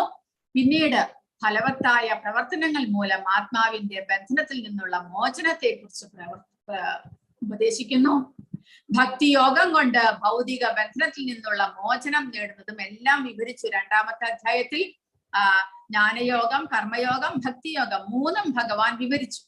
3-ാമത്തെ അധ്യായത്തിലാണെങ്കിൽ ജ്ഞാനവേദിയിലേക്ക്, അതായത് അവനവന്റെ കർമ്മങ്ങൾ ചെയ്ത് പരിശുദ്ധനാകുന്ന ഒരാൾക്ക് പിന്നീട് കർത്തവ്യങ്ങളൊന്നും തന്നെ ചെയ്യാനില്ല എന്ന് ഭഗവാൻ പറയുകയുണ്ടായി. കൂടാതെ അങ്ങനെ ആധ്യാത്മിക ജ്ഞാനം കരസ്ഥമാക്കുക എന്നുള്ളതാണ് ഏറ്റവും ശ്രേയസ്കരമായിട്ടുള്ളത്. എല്ലാ കർമ്മങ്ങളും ആ ജ്ഞാനത്തിലേക്ക് നമ്മളെ എത്തിക്കുന്നു. കാരണം കർമ്മം ചെയ്ത് നമ്മൾ പരിശുദ്ധമായാൽ ആ ജ്ഞാനം കരസ്ഥമാക്കാൻ സാധിക്കും. അങ്ങനെ ഭഗവാൻ അർജുനനോട് ജ്ഞാനം കരസ്ഥമാക്കി അജ്ഞാനത്തെ ഇല്ലാതാക്കി യുദ്ധം ചെയ്യാനായിട്ട് പറഞ്ഞത് അർജുനന് ആശയക്കുഴപ്പമുണ്ടാക്കിയെന്ന്. അതായത് കർമ്മത്തെ ത്യജിക്കുക എന്നും ഒരു സമയത്ത് പറയുന്നുണ്ട്. കൂടാതെ ഭക്തിപൂർവം കർമ്മം ചെയ്യുക എന്നും പറയുന്നുണ്ട്. ഇതിൽ രണ്ടിലും വെച്ച് ശ്രേഷ്ഠം എന്താണ്? കർമ്മത്തെ ത്യജിക്കുന്നതാണോ, ഭക്തി പുരസരം കർമ്മം ചെയ്യുന്നതാണോ? ഇതാണ് അർജുനന്റെ സംശയം. കാരണം അർജുനനെ ആശയക്കുഴപ്പത്തിലാക്കുക എന്നത് കൃഷ്ണന്റെ പദ്ധതിയാണ്. എന്തിനു വേണ്ടിയിട്ടാണ് അർജുനനെ ഇങ്ങനെ ആശയക്കുഴപ്പത്തിലാക്കുന്നത്? നമ്മുടെ പ്രയോജനത്തിനായി. കാരണം നമുക്ക് ഈ അറിവ് തരാനായിട്ടാണ് ഭഗവാൻ ഈ ഭഗവത്ഗീതയെല്ലാം ഉപദേശിക്കുന്നത്. അർജുനൻ ശുദ്ധഭക്തനാണ്. അർജുനന്റെ മനസ്സിൽ വിഷമങ്ങളൊന്നും ഉണ്ടായില്ല. പക്ഷെ ഭഗവാൻ അർജുനനെ അങ്ങനെ ഒരു സിറ്റുവേഷനിലേക്ക് ആക്കുന്നു. കാരണം കലിയുഗത്തിലെ ജനങ്ങൾക്ക് ഇങ്ങനെയുള്ള അറിവ് പകരുവാനായിട്ട്. കർമ്മവും പരിത്യാഗവും പരസ്പരം എതിരല്ല എന്ന് കർമ്മവും പരിത്യാഗവും പരസ്പരം എതിരല്ലെന്ന് ഊന്നിപ്പറയുവാൻ, മറിച്ച് ഭൗതിക വസ്തുക്കളോടുള്ള വിരക്തി മനോഭാവത്തിൽ പ്രവർത്തിക്കണം. വിരക്തി മനോഭാവം ഉണ്ടാകണം. കാരണം കർമ്മവും പരിത്യാഗവും പരസ്പരം എതിരല്ല എന്ന്. കർമ്മം ചെയ്യുകയും നമ്മുടെ എന്ന് പറഞ്ഞാൽ നിഷ്കാമമായിട്ട് കർമ്മം ചെയ്യുകയും അതിന് മറ്റു വിധത്തിൽ പറഞ്ഞാൽ നമ്മുടെ വസ്തുക്കളെല്ലാം നമ്മൾ ത്യാഗം ചെയ്യുന്നതും രണ്ടും ഒന്ന് തന്നെയാണ് എന്ന് ഭഗവാൻ പറയുന്നു. കാരണം രണ്ടിലും ഭൗതികമായിട്ടുള്ളതിനോട് എല്ലാത്തിനോടുമുള്ള വിരക്തിയുണ്ട്. നിഷ്കാമ കർമ്മത്തിൽ നമ്മൾ ഭൗതികമായിട്ടുള്ള ഫലത്തെ ആഗ്രഹിക്കുന്നില്ല. അതുപോലെ നമ്മൾ ദാനം ചെയ്യുകയാണെങ്കിലോ അതുപോലെ തന്നെ നമുക്ക് ആ വസ്തുക്കളിൽ ആസക്തി ഇല്ലാത്തത് കൊണ്ടാണ് നമ്മൾ ദാനം ചെയ്യുന്നത്. അപ്പോൾ രണ്ടിലും ഭൗതികതയോടുള്ള വിരക്തി, വൈരാഗ്യം നിഴലിക്കുന്നു. അതുകൊണ്ട് രണ്ടും ഒരേ റിസൾട്ട് തന്നെയാണ് നൽകുന്നത്. ജ്ഞാനം എന്നത് കർമ്മം ഉപേക്ഷിക്കലാണെന്നും അറിവും പ്രവൃത്തിയും വെളിച്ചവും ഇരുട്ടും പോലെ പരസ്പര വിരുദ്ധമാണ് എന്നും അർജുനൻ കരുതുന്നു. പക്ഷേ കൃഷ്ണൻ ഊന്നി പറയുന്നു, അറിവുള്ളവനും പ്രവർത്തിക്കണം. അർജുനൻ വിചാരിച്ചത് ജ്ഞാനം നേടുക എന്ന് പറഞ്ഞാൽ ഈ സന്യാസിമാരാണ് ജ്ഞാനം നേടുന്നത്. അവർ കർമ്മമെല്ലാം ഉപേക്ഷിച്ചുകൊണ്ട് ആധ്യാത്മിക ജ്ഞാനം കരസ്ഥമാക്കാൻ പരിശ്രമിക്കുന്നു. പക്ഷേ നമ്മൾ ഭൗതികതയിൽ ഇരുന്നു കൊണ്ടും നമുക്ക് സന്യാസിയാകാം. അതായത് ഭൗതികമായതിൽ ഒന്നിലും ആസക്തി ഇല്ലാതെയും നമുക്ക് പ്രവർത്തിക്കാം എന്ന് ഭഗവാൻ ഈ അധ്യായത്തിൽ പറയുകയാണ്. അർജുനന്റെ ആശയക്കുഴപ്പം അങ്ങ് പറയുന്നു, ഇന്ദ്രിയ പ്രവർത്തനത്തിനുള്ള ജോലി ഉപേക്ഷിക്കണം. ആത്മാവിനെ കുറിച്ചുള്ള അറിവോടെ പോലും രാജ്യത്തിനു വേണ്ടി പോരാടുന്നത് ഇന്ദ്രിയത്തിന്റെ പ്രവർത്തനമായി തോന്നുന്നു. എങ്കിൽ അത് ഉപേക്ഷിക്കണം. ഒരുവൻ ഭക്തിയോടെ പ്രവർത്തിക്കുന്നുണ്ടെങ്കിൽ പിന്നെ എങ്ങനെ ആ പ്രവർത്തികൾ മുടങ്ങുന്നു? അപ്പോൾ നിങ്ങൾ കടങ്കഥകളിൽ സംസാരിക്കുന്നു. കർമ്മത്തിൽ അകർമ്മവും അകർമ്മത്തിൽ കർമ്മവും ഞാൻ ആശയക്കുഴപ്പത്തിലാണ് എന്ന്. ഹരേ കൃഷ്ണ. എന്താണ് എഴുതിയത്? മാതാജിയുടെ ക്ലാസ് കാണുന്നു. ഏതാണ് നല്ലത്? ഭക്തി പുരസരം കർമ്മം അനുഷ്ഠിക്കുകയാണോ അല്ല ലൗകിക കർമ്മങ്ങളെല്ലാം ഉപേക്ഷിക്കുന്നതാണോ? അപ്പോൾ ഭഗവാൻ ഇനി അതിന്റെ ഉത്തരം പറയുകയാണ്. ഭഗവാൻ ഉവാച സന്യാസഃ കർമ്മയോഗശ്ച നിശ്രേയസകരാ ഉഭൗ തയോസ്തു കർമ്മ സന്യാസാത് കർമ്മയോഗോ വിശിഷ്യതേ.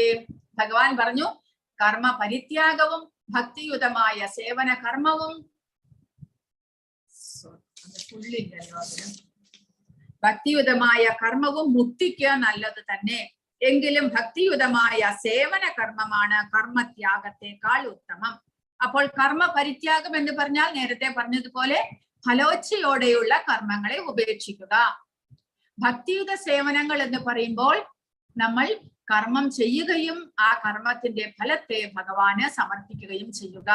അപ്പോൾ രണ്ടും തന്നെ മുക്തിക്ക് നല്ലത് തന്നെയാണ് എന്ന് ഭഗവാൻ പറയുന്നു. എങ്കിലും രണ്ടിലും വെച്ച് ശ്രേഷ്ഠമായിട്ടുള്ളത് ഭക്തിയുത സേവന കർമ്മമാണ് എന്നാണ് ഭഗവാൻ പറയുന്നത്.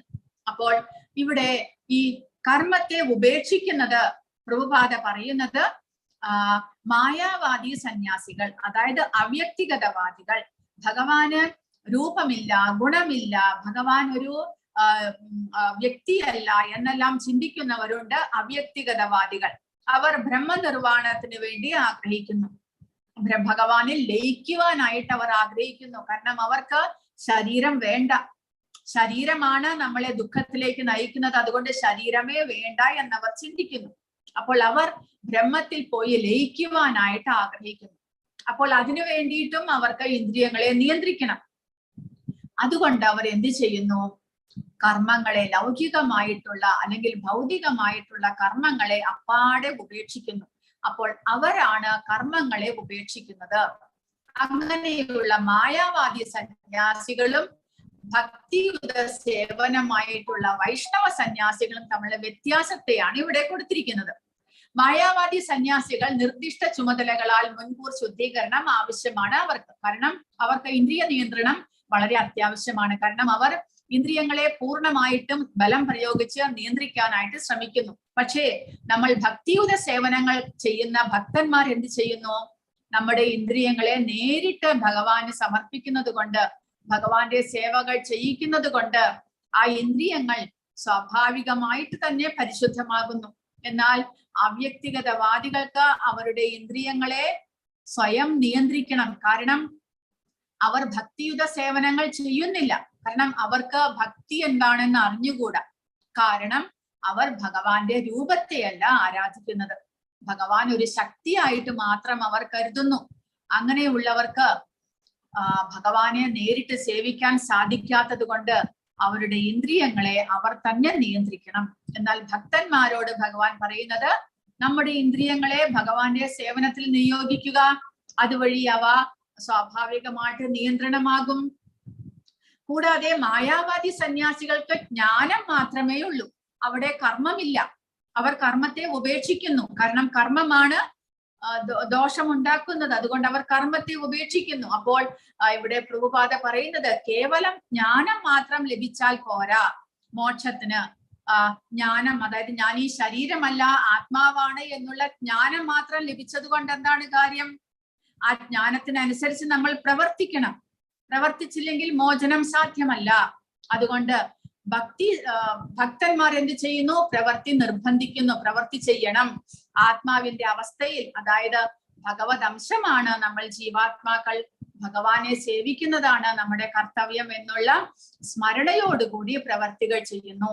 അതുവഴി ആ ഭക്തിയുത സേവനമാണ് ശ്രേഷ്ഠം എന്ന് പറയുന്നു.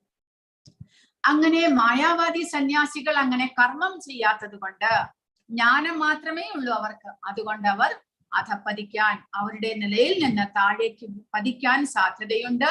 എന്നാൽ ഭക്തന്മാർക്ക് ഒരിക്കലും അധപ്പതനം ഉണ്ടാകുന്നില്ല. അവർക്ക് വിജയം ഉറപ്പാണ്. കൂടാതെ അവരുടെ ത്യാഗം എന്നുള്ളത് കർമ്മത്തെ ത്യജിക്കുക, അത് അപൂർണമാണ് എന്ന് പറയുന്നു. എന്നാൽ ഭക്തന്മാർ പൂർണ്ണമായിട്ട് കർമ്മഫലം മുഴുവനും ഭഗവാന് സമർപ്പിക്കുന്നു. കൃഷ്ണന് വേണ്ടി തന്റെ കർമ്മത്തെ മുഴുവനും ഭഗവാന്റെ സന്തോഷത്തിനായി കൊണ്ട് ചെയ്യുന്നു. ഇനിയാണ് പ്രധാനമായിട്ടുള്ളത്, അതായത് മായാവാദി സന്യാസികളുടെ പ്രശ്നം എന്താണ്? അവർ എന്താണ് ചെയ്യുന്നത്? അവർ ഭൗതികതയുടെ പ്രാരംഭം അല്ലെങ്കിൽ ഉറവിടം എന്താണ്, ഉത്ഭവം എന്താണ്, ആരാണ് ഇതിനെല്ലാത്തിനും കാരണം എന്ന് കണ്ടുപിടിക്കുന്നു. അവർ അന്വേഷിച്ച് കണ്ടുപിടിക്കുന്നു. എന്നാൽ ഭക്തന്മാർ എല്ലാത്തിന്റെയും ഉറവിടം ഭഗവാനാണ് എന്ന് മുൻകൂറായിട്ട് മനസ്സിലാക്കിക്കൊണ്ട് ആ ഭഗവാനെ സേവിക്കുന്നു. അതാണ് മായാവാദി സന്യാസികൾ ഈ ഭൗതികതയുടെ വേരെന്താണ്, ആരാണ് ഇതിന്റെ റൂട്ട് അല്ലെങ്കിൽ ഉറവിടം കണ്ടുപിടിക്കാൻ ശ്രമിക്കുന്നു. അങ്ങനെ വിഷ്ണുവാണ് എല്ലാത്തിന്റെയും ഉറവിടം എന്ന് ചെന്നെത്തുന്നു അന്വേഷിച്ച്. എന്നാൽ ഭക്തന്മാർ അതിന്റെ റൂട്ട് എന്താണ് എന്ന് ആദ്യമേ തന്നെ അറിയാം. ഭഗവത്ഗീതയിലൂടെ അവർ മനസ്സിലാക്കുന്നു ഭഗവാനാണ് എല്ലാത്തിന്റെയും ഉറവിടം. അഹം സർവസ്യ പ്രഭവോ എന്ന് ഭഗവാൻ തന്നെ പറഞ്ഞിട്ടുണ്ട്. അതുകൊണ്ട് ആ ഭഗവാനെ സേവിക്കുന്നു, വേരിന് വെള്ളമൊഴിക്കുന്നു. മായാവാദി സന്യാസികൾ ചെയ്യുന്നത് ദ്രവ്യത്തിൽ നിന്ന് വേർപെടുത്തുക, അതായത് ഭൗതികതയുടെ ആസക്തി ഇല്ലാതാക്കുക എന്നതാണ് മായാവാദി സന്യാസിമാർ ചെയ്യുന്നത്. എന്നാൽ നമ്മൾ എന്ത് ചെയ്യുന്നു? ഭക്തന്മാർ എന്ത് ചെയ്യുന്നു? ഭഗവാനിലേക്കെല്ലാം സമർപ്പിക്കുക എന്നുള്ള പ്രക്രിയ മൂലം നമ്മുടെ ഭക്തിയുത സേവനങ്ങൾ വളരെ എളുപ്പമാണ് എന്ന്. അതുകൊണ്ട് മായാവാദി സന്യാസികൾക്ക് സന്തോഷമില്ല. നമ്മുടെ കൃഷ്ണാവബോധത്തിലുള്ള പ്രവർത്തനം നമ്മൾ ഭഗവാൻ തന്നെ പറയുന്നത് സുസുഖം കർത്തുമവ്യയം, വളരെയധികം സന്തോഷം പ്രദാനം ചെയ്യുന്നതാണ് ഭഗവാന്റെ സേവനങ്ങൾ.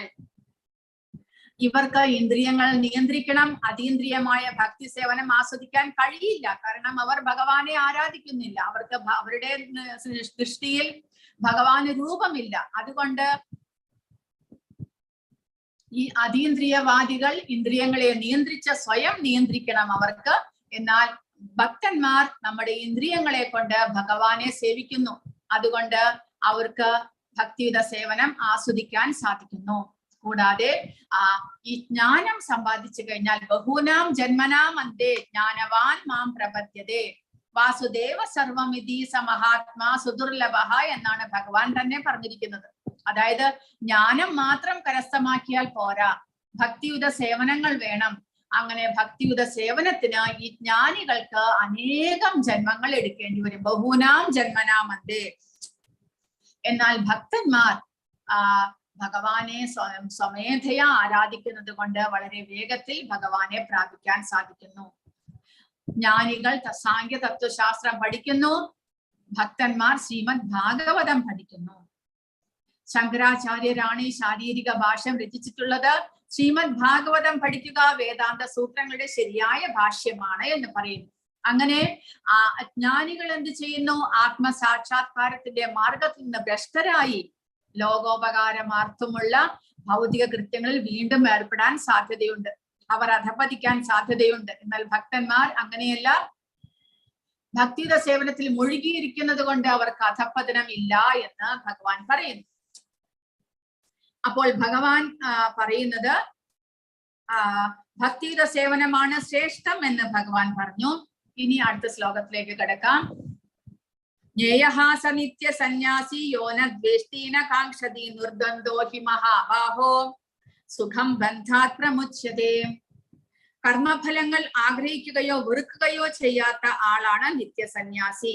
മഹാബാഹുവായ അർജുന, അയാൾ ദ്വന്ദ്വങ്ങളിൽ നിന്ന് ഒഴിഞ്ഞ് എളുപ്പത്തിൽ ഭൗതിക ബന്ധത്തിൽ നിന്ന് മുക്തനാകുന്നതോടൊപ്പം മോക്ഷം അടയുകയും ചെയ്യുന്നു.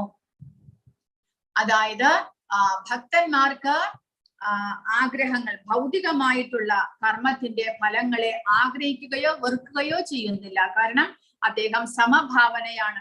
എന്തു വന്നാലും വിരോധമില്ല. കാരണം അതിൽ ആഗ്രഹമില്ലാത്തത് കൊണ്ട് അവനവന്റെ കർത്തവ്യമാണ് അനുഷ്ഠിക്കുന്നത്. അങ്ങനെ അതിൽ ആസക്തി ഇല്ലാതെ കർമ്മം ചെയ്യുക വഴി ഒരു സമഭാവനയോടുകൂടി കർമ്മങ്ങൾ ചെയ്യുന്നു. അതുവഴി ദ്വന്ദ്ങ്ങൾ, അതായത് ആസക്തി, വെറുപ്പ്, സുഖം, ദുഃഖം, ചൂട്, തണുപ്പ് മുതലായിട്ടുള്ള ദ്വന്ദ്ങ്ങൾ, ഇതെല്ലാം തന്നെ ഇന്ദ്രിയങ്ങൾ മുഖേനയാണ് നമ്മൾ അനുഭവിക്കുന്നത്. അതുകൊണ്ട് അതിൽ ആസക്തി ഇല്ലാത്തത് കൊണ്ട് അദ്ദേഹം വളരെ എളുപ്പത്തിൽ മോക്ഷത്തിലേക്ക്, അതായത് മുക്തിയിലേക്ക്, ആത്മജ്ഞാനത്തിലേക്ക് ഉയരുവാൻ സാധിക്കുന്നു. തികഞ്ഞ കൃഷ്ണാവബോധമുള്ള മനുഷ്യൻ തന്റെ കർമ്മഫലങ്ങളിൽ ഇച്ഛയോ വെറുപ്പോ ഇല്ലാത്തത് കൊണ്ട് എന്നും ത്യാഗിയായിരിക്കും. ദിവ്യമായ പ്രേമയുത ഭഗവത് സേവനത്തിന് സ്വയം സമർപ്പിതനായ സന്യാസി കൃഷ്ണനുമായുള്ള ബന്ധത്തിൽ തന്റെ മൂല സ്വരൂപത്തെ കുറിച്ച് അറിയുന്നത് കൊണ്ട് തികഞ്ഞ ജ്ഞാനിയുമായിരിക്കും. കൃഷ്ണൻ സമ്പൂർണനാണെന്നും കൃഷ്ണന്റെ ഒരംശമാണ് താനെന്നും അയാൾക്കറിയാം. അപ്പോൾ ഈ ഒരു ഭക്തൻ എല്ലായ്പ്പോഴും ഒരു പരിശുദ്ധനായിട്ടുള്ള ത്യാഗിയുമായിരിക്കും, ജ്ഞാനിയുമായിരിക്കും, ഭക്തനുമായിരിക്കും. അദ്ദേഹത്തിന് പൂർണ്ണമായിട്ടുള്ള അറിവുണ്ട്. ഭഗവാനെ കുറിച്ച്, തന്നെ കുറിച്ചുള്ള പൂർണ്ണമായ അറിവുമുണ്ട്. അതുകൂടാതെ തന്റേതെല്ലാം ഭഗവാന് സമർപ്പിക്കാനായിട്ട് തയ്യാറുമാണ് അദ്ദേഹം. അങ്ങനെയുള്ള വ്യക്തി വളരെ എളുപ്പത്തിൽ മോക്ഷമടയുന്നു എന്നാണ് ഭഗവാൻ പറയുന്നത്. സാഖ്യയോഗ പൃഥഗ്ഭാല പ്രവദന്തീന പണ്ഡിതാഃ ഏകമപ്യാസ്ഥിതഃ സമ്യക് ഉഭയോർവിന്ദതേ ഫലം. ഭക്തിയുത സേവനം അല്ലെങ്കിൽ കർമ്മയോഗം പ്രപഞ്ചത്തെ വിശകലനം ചെയ്തുള്ള പഠനമായിട്ടുള്ള സാഖ്യയോഗത്തിൽ നിന്ന് വ്യത്യസ്തമാണ് എന്ന് പറയുന്നത് അജ്ഞാനികളാണ്. ഇവയിൽ ഏതെങ്കിലും ഒന്നിൽ നിപുണനായി കഴിഞ്ഞാൽ രണ്ടിന്റെയും ഫലം കിട്ടുമെന്ന് യഥാർത്ഥ പണ്ഡിതന്മാർ പറയുന്നു. അതായത് സാഖ്യയോഗം എന്നുള്ളത് വിശകലനമായിട്ടുള്ള പഠനം, നമ്മുടെ ജീവാത്മാവും ശരീരവും തമ്മിലുള്ള പഠനത്തെ കുറിച്ചാണ് സാഖ്യയോഗം എന്ന് പറയുന്നത്. ഭക്തിയുത സേവനം എന്ന് പറയുമ്പോൾ അവിടെ ആ അറിവ് വന്നു കഴിഞ്ഞിരിക്കുന്നു. അതായത് താൻ ജീവാത്മാവാണ്, ശരീരമല്ല എന്നുള്ള അറിവോടുകൂടി ഭഗവാനെ ആരാധിക്കുക. ഒന്ന്, താൻ ആരാണ് എന്ന് കണ്ടുപിടിക്കാൻ ശ്രമിക്കുന്നു. മറ്റൊന്ന്, താൻ ആരാണ് എന്ന് കണ്ടുപിടിച്ചിട്ട് അതിനു വേണ്ടിയിട്ടുള്ള, അതിനുശേഷമുള്ള പ്രവർത്തികൾ ചെയ്യുന്നു. അപ്പോൾ ഭഗവാൻ പറയുന്നത് രണ്ടും തന്നെ ഭഗവാനിലേക്ക് നയിക്കുന്നു, അതായത് മുക്തിയിലേക്ക് നയിക്കുന്നുണ്ട്. അതായത് ജ്ഞാനി താൻ ആത്മാവാണ് എന്ന് കണ്ടുപിടിക്കുന്നു അവസാനം. എന്നാൽ ഭക്തൻ താൻ ആത്മാവാണ് എന്ന് മനസ്സിലാക്കിക്കൊണ്ട് കർമ്മങ്ങൾ ചെയ്യുന്നു. അപ്പോൾ രണ്ടും തന്നെ മുക്തിയിലേക്ക് നയിക്കും എന്നാണ് ഭഗവാൻ പറയുന്നത്. വിശകലനാധിഷ്ഠിതമായ പഠനം കൊണ്ട് പ്രാപിക്കുന്ന സ്ഥാനം ഭക്തിയുത സേവനവും ഒരേ ശ്രേണിയിലാണ് എന്ന് മനസ്സിലാക്കുന്ന ആൾ വസ്തുതകൾ യഥാർത്ഥമായി ദർശിക്കുന്നു. അപ്പോൾ ഭഗവാൻ പറഞ്ഞിട്ടുണ്ട്, അഹം സർവസ്യ പ്രഭവോ, ഞാൻ എല്ലാത്തിന്റെയും ഉത്ഭവസ്ഥാനമാണ് എന്ന്. സാഖ്യയോഗികൾ അല്ലെങ്കിൽ ജ്ഞാനികൾ എല്ലാത്തിന്റെയും ഉത്ഭവസ്ഥാനം ആരാണ് എന്ന് കണ്ടുപിടിക്കാൻ ശ്രമിക്കുകയാണ്. അവർ കണ്ടുപിടിച്ച വിഷ്ണുവാണ് എന്ന് കണ്ടുപിടിക്കുന്നു അവർ. ഭക്തന്മാരാണെങ്കിലോ ആദ്യമേ തന്നെ അവർക്കറിയാം, ഭഗവത്ഗീത പഠിക്കുന്നത് കൊണ്ട് ഭഗവാനാണ് എല്ലാത്തിന്റെയും ഉത്ഭവസ്ഥാനം എന്ന് കണ്ടുപിടിച്ച് അവർ മനസ്സിലാക്കി അവർ ആരാധിക്കുന്നു. അപ്പോൾ രണ്ടും തന്നെ വിഷ്ണുവിലേക്കാണ് എത്തുന്നത്. അതാണ് ഭഗവാൻ പറയുന്നത്, രണ്ടും തന്നെ ഒരേ ദിശയിലേക്കാണ് നയിക്കുന്നത്. അപ്പോൾ അങ്ങനെയുള്ള സാഖ്യയോഗിയും കർമ്മയോഗിയും, സാഖ്യയോഗി കർമ്മഫലങ്ങൾ ആഗ്രഹിക്കുകയോ വെറുക്കുകയോ ചെയ്യുന്നില്ല, കാരണം ജ്ഞാനം സമ്പാദിച്ചിരിക്കുന്നു. ഭക്തിയോഗിയും അങ്ങനെ തന്നെ കർമ്മഫലങ്ങൾ ആഗ്രഹിക്കുകയോ വെറുക്കുകയോ ചെയ്യുന്നില്ല. ദ്വന്ദ്ങ്ങളിൽ നിന്ന് മുക്തരാണ് രണ്ടുപേരും, മോക്ഷത്തിലേക്ക് നയിക്കുന്നു രണ്ടുപേരുടെയും പ്രവർത്തനങ്ങൾ. താൻ ഈ ശരീരമല്ല എന്ന ധാരണയിലേക്ക് അവർ എത്തിച്ചേരുന്നു. കൂടാതെ ഒരു വ്യത്യാസമുള്ളത് എന്തെന്നാൽ, ജ്ഞാനികൾ ഭൗതികതയുമായുള്ള ബന്ധത്തെ വിച്ഛേദിച്ചുകൊണ്ട് പ്രവർത്തിക്കുന്നു, അതായത് കർമ്മമേ ചെയ്യുന്നില്ല ജ്ഞാനികൾ. എന്നാൽ ഭക്തന്മാരാണെങ്കിലോ കൃഷ്ണാവബോധത്തിൽ പ്രവർത്തിച്ചുകൊണ്ട് ഭൗതികമായിട്ടുള്ള ബന്ധത്തെ വിച്ഛേദിക്കുന്നു. എന്നാൽ ജ്ഞാനികൾ ഭൗതികമായിട്ടുള്ള ബന്ധത്തെ ആദ്യമേ തന്നെ വിച്ഛേദിക്കുന്നു. അപ്പോൾ രണ്ടും തന്നെ ഒരു ദിശയിലേക്കാണ് നയിക്കുന്നത്. അതായത് ജ്ഞാനികൾ ഭൗതികതയോടുള്ള വൈരാഗ്യം വളർത്തിയെടുക്കാൻ ശ്രമിക്കുന്നു, എന്നാൽ ഭക്തന്മാർ കൃഷ്ണാവബോധത്തിൽ പ്രവർത്തിച്ചുകൊണ്ട് ഭൗതികതയുമായിട്ട് വൈരാഗ്യം സ്ഥാപിക്കുന്നു. രണ്ടും ഒരേ ദിശയിലേക്ക് നയിക്കുന്നു എന്നാണ് ഭഗവാൻ പറയുന്നത്. സാഖ്യയും ഭക്തിയോഗവും, സാഖ്യത്തിൽ ഒരാൾ ആദ്യമായി ചെയ്യേണ്ടത് ഭൗതികതയുമായുള്ള ബന്ധം വിച്ഛേദിക്കലാണ്. ഭക്തിയോഗത്തിലാകട്ടെ കൃഷ്ണാവബോധ പ്രവർത്തനങ്ങളുമായി ബന്ധം സ്ഥാപിക്കലും. ഒരു പ്രക്രിയ വിരക്തിയെയും മറ്റത് ആസക്തിയെയും ലക്ഷ്യമാക്കുന്നു. അതായത് ജ്ഞാനി ഭൗതികതയുമായിട്ട് വിരക്തി പ്രാപിക്കുന്നു, ഭക്തന്മാർ കൃഷ്ണനുമായിട്ട് ബന്ധം സ്ഥാപിക്കുന്നു, ആസക്തി പ്രഖ്യാപിക്കുന്നു. രണ്ടും ഒരേ ദിശയിലേക്ക് നയിക്കുന്നു. ഒരു പ്രക്രിയ വിരക്തിയെയും മറ്റേത് ആസക്തിയെ ലക്ഷ്യമാക്കുന്നു എന്ന് ബാഹ്യമായി തോന്നിയേക്കാമെങ്കിലും വാസ്തവത്തിൽ രണ്ടും ഒന്ന് തന്നെ. ഭൗതിക വസ്തുക്കളോടുള്ള വിരക്തിയും കൃഷ്ണനിലുള്ള ആസക്തിയും ഒന്ന് തന്നെ.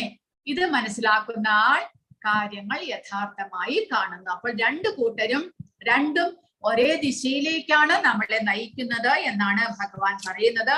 എങ്കിലും ഭഗവാൻ അടുത്ത ശ്ലോകത്തിൽ പറയുന്നു, ഭക്തിയിലേക്ക് നയിച്ചില്ല എന്നുണ്ടെങ്കിൽ ജ്ഞാനിയുടെ പ്രവർത്തനങ്ങൾ വിഫലമാണ് എന്ന്. സന്യാസസ്തു മഹാബാഹോ ദുഃഖമാപ്തുമയോഗതഃ യോഗയുക്തോ മുനിർ ബ്രഹ്മാനചിരേണാധിഗച്ഛതി. എല്ലാ കർമ്മങ്ങളും ത്യജിച്ചു എന്നിരിക്കലും ഭക്തിയുത ഭഗവത് സേവനത്തിൽ ഏർപ്പെടാതെ ആർക്കും സന്തുഷ്ടി നേടാനാവില്ല. ഭക്തിയുത സേവനത്തിൽ ഏർപ്പെട്ടിരിക്കുന്ന ചിന്താശാലിയായ ഒരു വ്യക്തി അചിരേണ പരമപദം പ്രാപിക്കും. അപ്പോൾ ജ്ഞാനി, ഭഗവാൻ പറയുന്നത്, ബഹൂനാം ജന്മനാം അന്തേ ജ്ഞാനവാൻ മാം പ്രപദ്യതേ. ജ്ഞാനി താൻ ആരാണ് എന്ന് കണ്ടുപിടിക്കും, എല്ലാത്തിന്റെയും മൂലം എന്താണ് എന്ന് ആരാണ് എന്ന് കണ്ടുപിടിക്കും. പക്ഷേ ഭഗവാൻ പറയുന്നത്, ഭക്തിയിലേക്ക് അയാളുടെ ജ്ഞാനം അയാളെ നയിച്ചില്ല എന്നുണ്ടെങ്കിൽ പ്രയോജനമില്ല. കാരണം സന്തുഷ്ടി നേടണമെന്നുണ്ടെങ്കിൽ ഈ ഭൗതിക പ്രപഞ്ചത്തിൽ ഇരുന്നു കൊണ്ട് സമാധാനവും സന്തോഷവും നമുക്ക് കരസ്ഥമാക്കണമെന്നുണ്ടെങ്കിൽ എല്ലാത്തിന്റെയും റൂട്ടായിട്ടുള്ള ഉറവിടമായിട്ടുള്ള ഭഗവാനെ നമ്മൾ സേവിക്കണം. അതിലൂടെ മാത്രമേ ശാന്തി നേടാൻ സാധിക്കുകയുള്ളൂ. അതുകൊണ്ട് ജ്ഞാനി അനേകം ജന്മങ്ങൾക്ക് ശേഷമാണ് ഭഗവാനെ മനസ്സിലാക്കുന്നത്. അപ്പോൾ അതുകൊണ്ട് ജ്ഞാനിക്ക് സന്തോഷം കുറച്ച് ജന്മങ്ങൾക്ക് ശേഷമേ ലഭിക്കുകയുള്ളൂ. മുക്തി ലഭിക്കണമെന്നുണ്ടെങ്കിൽ ഭഗവാനെ ശരണം പ്രാപിക്കണം. എന്നാൽ ഭഗവാന്റെ സേവനത്തിൽ ഏർപ്പെട്ടിരിക്കുന്ന ഒരു ഭക്തന് വളരെ അചിരേണ പരമപദം പ്രാപിക്കാൻ സാധിക്കുമെന്നത് വളരെ വേഗത്തിൽ തന്നെ എന്നാണ് ഭഗവാന്റെ അഭിപ്രായം. ഇനി നിഷ്കാമ കർമ്മയോഗം എങ്ങനെ ചെയ്യാം എന്നുള്ളതാണ് അടുത്ത സെഷൻ. ഈ സെഷനും കൂടെ കഴിഞ്ഞിട്ട് ക്ലാസ് നിർത്താം. കർമ്മയോഗം ചെയ്യുന്ന ഒരാൾ തന്റെ ശരീരവുമായോ അവന്റെ ശരീരം ചെയ്യുന്ന പ്രവർത്തനങ്ങളുമായോ താദാത്മ്യം പ്രാപിക്കുന്നില്ല. നിഷ്കാമ കർമ്മയോഗം ചെയ്യുന്ന ഒരു ഭക്തൻ ശരീരബോധത്തിൽ നിന്ന് ഉയർന്ന് താൻ ഭഗവത് അംശമാണ് എന്ന് മനസ്സിലാക്കി കഴിഞ്ഞിരിക്കുന്നു. അതുകൊണ്ട് ശരീരം ചെയ്യുന്ന ഒരു പ്രവൃത്തിയുമായും അദ്ദേഹം താദാത്മ്യം പ്രാപിക്കുന്നില്ല എന്ന്. വിഷയങ്ങളിൽ നിന്ന് വേർപെട്ട പ്രവൃത്തിയാണ് നിഷ്കാമ കർമ്മയോഗി ചെയ്യുന്നത്. നിഷ്കാമ കർമ്മയോഗ ചെയ്യുന്ന ഒരാൾ തന്റെ ശരീരവുമായോ അവന്റെ ശരീരം ചെയ്യുന്ന പ്രവർത്തനങ്ങളായോ തിരിച്ചറിയുന്നില്ല. വിഷയങ്ങളിൽ നിന്ന് വേർപെട്ട പ്രവൃത്തികളാൽ അവൻ തന്റെ പ്രവർത്തനങ്ങളുടെ കർമ്മഫലങ്ങളിൽ നിന്ന് മുക്തനാണ്. അങ്ങനെയാണ് നിഷ്കാമ കർമ്മയോഗി മുക്തിയെ പ്രാപിക്കുന്നത്. കർമ്മം ചെയ്യുന്നുണ്ടെങ്കിലും ശരീരമാണ് കർമ്മം ചെയ്യുന്നത് എന്നുള്ള അവബോധത്തോടു കൂടി ആ കർമ്മത്തിൽ ആസക്തനാകാതെ ബന്ധിതനാകാതെ പ്രവർത്തിക്കുന്നു. അപ്പൊ നിഷ്കാമ കർമ്മ യോഗത്തിൽ തികഞ്ഞ അറിവാണ്. ഞാൻ ഭൗതിക ശരീരമല്ല, ഞാൻ ആത്മാവും പരമാത്മാവിന്റെ ചെറിയൊരംശവുമാണ് എന്നുള്ള അറിവ് സമ്പാദിക്കുന്നു. എനിക്ക് ഭഗവാന് സേവനം നൽകണം എന്നുള്ള ആഗ്രഹം ഉണ്ടാകുന്നു. എനിക്ക് ഭൗതികതയിൽ നിന്ന് വേർപെട്ട മനസ്സോടെ പ്രവർത്തിക്കണം എന്നുള്ള ചിന്തയും ഉണ്ടാകുന്നു. അങ്ങനെ ഞാൻ ആരാണ്, ഞാൻ ഭഗവാന്റെ ദാസനാണ് എന്നുള്ള അറിവുണ്ടാകുന്നു. നിങ്ങൾ എന്ത് ജോലിയാണ് ചെയ്യുന്നത്? ദൈവം അനുവദിച്ച ജോലി എന്നാണ് പറയുന്നത്.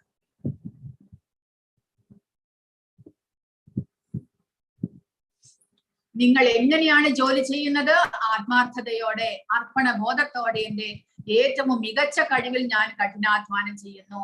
ഫലങ്ങളുമായി നിങ്ങൾ എന്താണ് ചെയ്യുന്നത്? ഞാനത് ദൈവത്തിന് കൈമാറുന്നു എന്നാണ് പറയുന്നത്. അത് അപ്പോൾ 7 മുതലുള്ള ശ്ലോകങ്ങൾ വായിക്കാം. യോഗയുക്തോ വിശുദ്ധാത്മാ വിജിതാത്മാ ജിതേന്ദ്രിയഃ സർവഭൂതാത്മ ഭൂതാത്മാ കുർവൻ അപീന ലിപ്യതേ. ഭക്തിപൂർവം പ്രവർത്തിക്കുന്നവനും വിശുദ്ധാത്മാവും ഇന്ദ്രിയങ്ങളെയും മനസ്സിനെയും നിയന്ത്രിക്കുന്നവനുമായ ഒരാൾ എല്ലാവർക്കും പ്രിയങ്കരനാണ്. അദ്ദേഹം എല്ലാവരെയും സ്നേഹിക്കും. പ്രവർത്തിച്ചുകൊണ്ടേ ഇരുന്നാലും യാതൊരു കർമ്മവും അദ്ദേഹത്തെ ബന്ധിക്കുകയുമില്ല.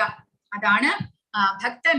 ഭക്തിയുത ഭഗവത് സേവനങ്ങൾ ചെയ്യുന്ന ഒരു വ്യക്തി താൻ ശരീരമല്ല, ആ ഭഗവാന്റെ ദാസനായിട്ടുള്ള ആത്മാവാണ് എന്നുള്ള അവബോധത്തിലാണ് പ്രവർത്തിക്കുന്നത്. അതുകൊണ്ട് എല്ലാ ജീവജാലങ്ങളും ഭഗവത് അംശമാണ് എന്ന് മനസ്സിലാക്കി എല്ലാവരോടും സ്നേഹത്തോടു കൂടി പ്രവർത്തിക്കാൻ അദ്ദേഹത്തിന് സാധിക്കുന്നു.